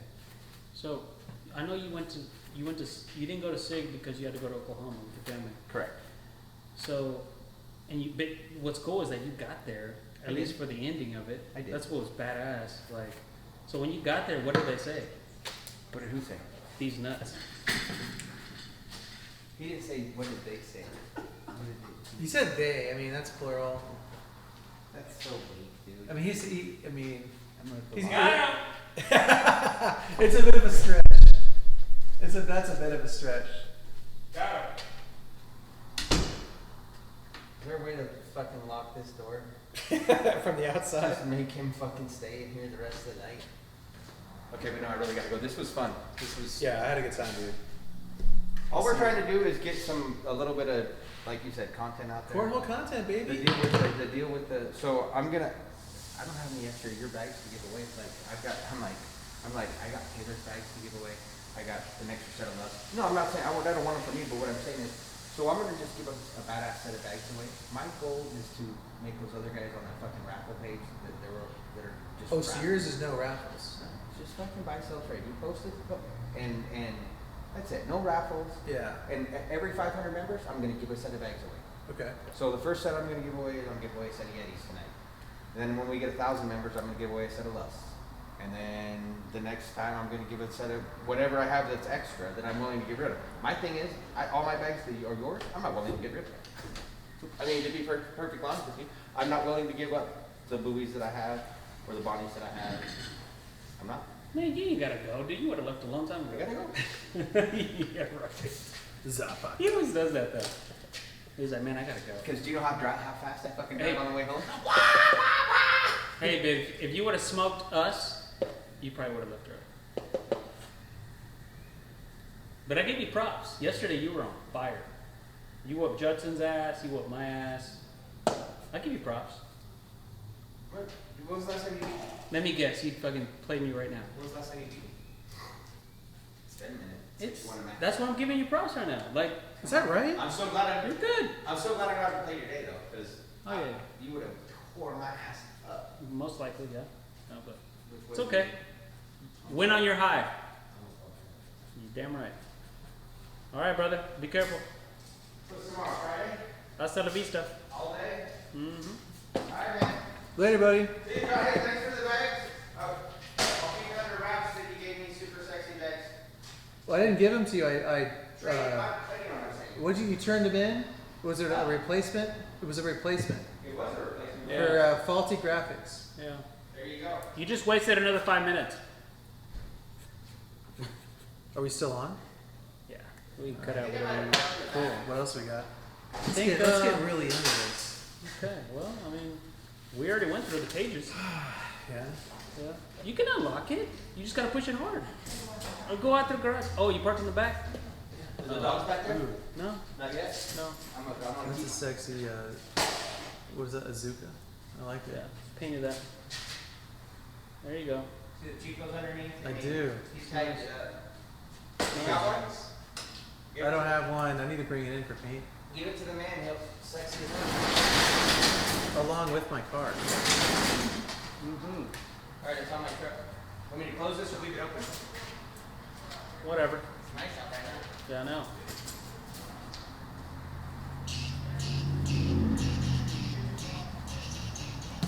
You named my bag, bro. Totally, You named my bag. The Z with the. Totally. It's gonna look good. Oh my god. I love it. Mm-hmm. Yeah, I got a couple things done today. Named that one. Got my decision between these two. Even though you smoked my ass, that kind of hurts Yeah. my feelings a little bit. It always it's always good to see if you can secure 2 birds with 1 stone. It's always great. It's always great. How much trouble am I going to get in from the things I've said? Nothing. No way. Do I care? No. Ask me. I don't That's the care. most important part. Is I don't give a fuck. Yeah. I'm gonna always be thinking the worst. This is one of the things I've kind of realized in my life. Like I always come from a place of like, I guess negativity. I'm trying to change my mindset so that I come from a place of positivity. But I always think that people are Because like, there's way more negativity in the world than positivity. yeah. And I just think that people are thinking the worst things about me or just in general. Like I project that onto other people. Mm-hmm. So if you're already assuming that people are thinking bad things, I mean, Mm-hmm. that it kind of frees you up. Like who cares, right? Right. Maybe they'll think positive things now. You've just got a bunch of people who walk right over the line when they throw up.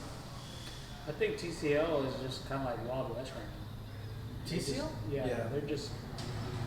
There's no. They can do whatever they want, really. Yeah. You mean players or the league? No, just the league. You know, they're like, you know, like for example, an ACL. You think ACL would allow like you've seen the live footages, right? Of videos of ACL matches going Yeah. out. If it got that crazy, like in an ACO match where people are cussing. Like that's one thing. Like Herrera, no, not Herrera. Did you see? But you know what? Dawson, I'm not even. Oh, fuck he it. was gonna start streaking. No, fuck it. What's his? I call him Hulk. Hulk Clayton. Oh Hunter yeah. Clayton. Oh my gosh. Dude, Hunter was so blitzed that he thought he was up in Monarca. He was like basically thinking. I know what he's thinking in his head is like, I'm gonna like pump Monarca up by telling him tough love. Hey, bro, come on, pick your shit up, bro. Come on, you're better than this. Come on, man. Like that's what he was thinking in his head. Yeah. But I got it on video. Like Hunter was like, "Come on, you fucking pussy! You fucking pussy! You're better than this, pussy!" Like, and I bet you Monarca was like, "What the fuck? Who is this guy?" Where And that was he? game Was he one. behind Monarca? That or was game one. Was he behind? Was he? Where was he? You know what I'm saying? Because Monarca was by the wall, and then there's not wall. Monarca's throwing here. Yeah. I'm right here. Like Monarca could have kicked me. Okay. Okay, I'm that close to Monarca, and fucking Clayton is like right. Oh no. So even Clayton's on right the here. side? Clayton's right here. Yeah. Like you're Monarca, whatever.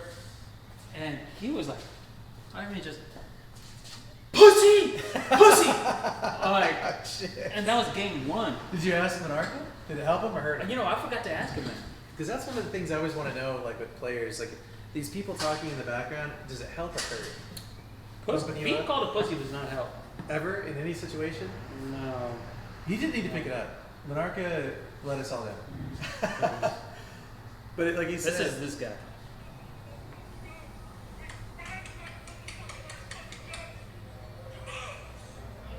Dude. look at that. You know who that is? Tony's like, dude, this guy. The guy that Monarca was playing, that's his dad. You're kidding me. Yeah. And he was like, this is that guy's dad's head. He's like, Wait, so he saw the back spike? I would like to know what that guy's dad thought about the back spike. The back spike was not a gentlemanly move.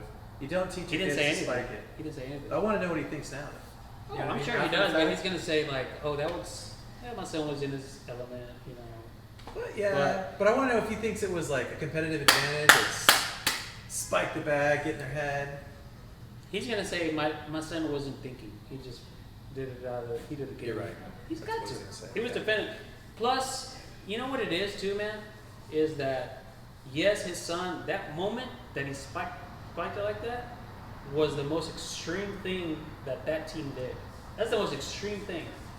But the most extreme thing that Dallas Fort Worth did. Okay, the so you're crowd- grouping everybody in. Yeah, I'm grouping everybody. Yeah, Cause it was our home field. it was. It was. So Ernest Herrera is like yelling shit in their throats, Yeah. and he was just like being held back, like I'm gonna whoop your 19-year-old ass. And you got Hunter Clayton calling his own teammate or his own pussy, pussy, like, and then he's over here clapping on top of his head. Watch. Look at that. Hey, we Look at should. that. Do you know Monarca's phone number? Yeah. Call him. Call him Yeah, put him on speaker. and ask him one.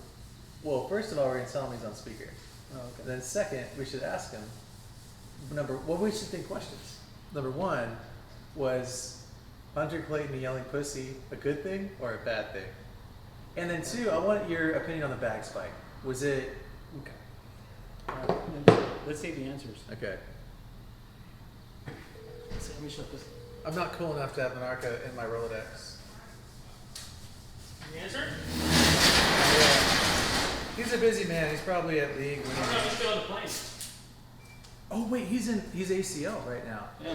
Hey Ernest, this is Jonathan Zarzinski. I'm here with CJ. What's up, Monarca? Wrong number? No. Yeah, that's a good answer. Not actually. wrong number. Hey man, so we were having a discussion, and number one, you're on speakerphone, and number two, we're making a video for the, his vlog, yeah, the dojo. The question is, was Hunter Clayton yelling pussy immediately adjacent to you? So he's literally right next to you yelling pussy while you're throwing, calling you Right. names and trying to get you pumped up. Yes. Okay, did it help you or hurt you? Neither. It didn't affect me one way or another. because I know how to tune.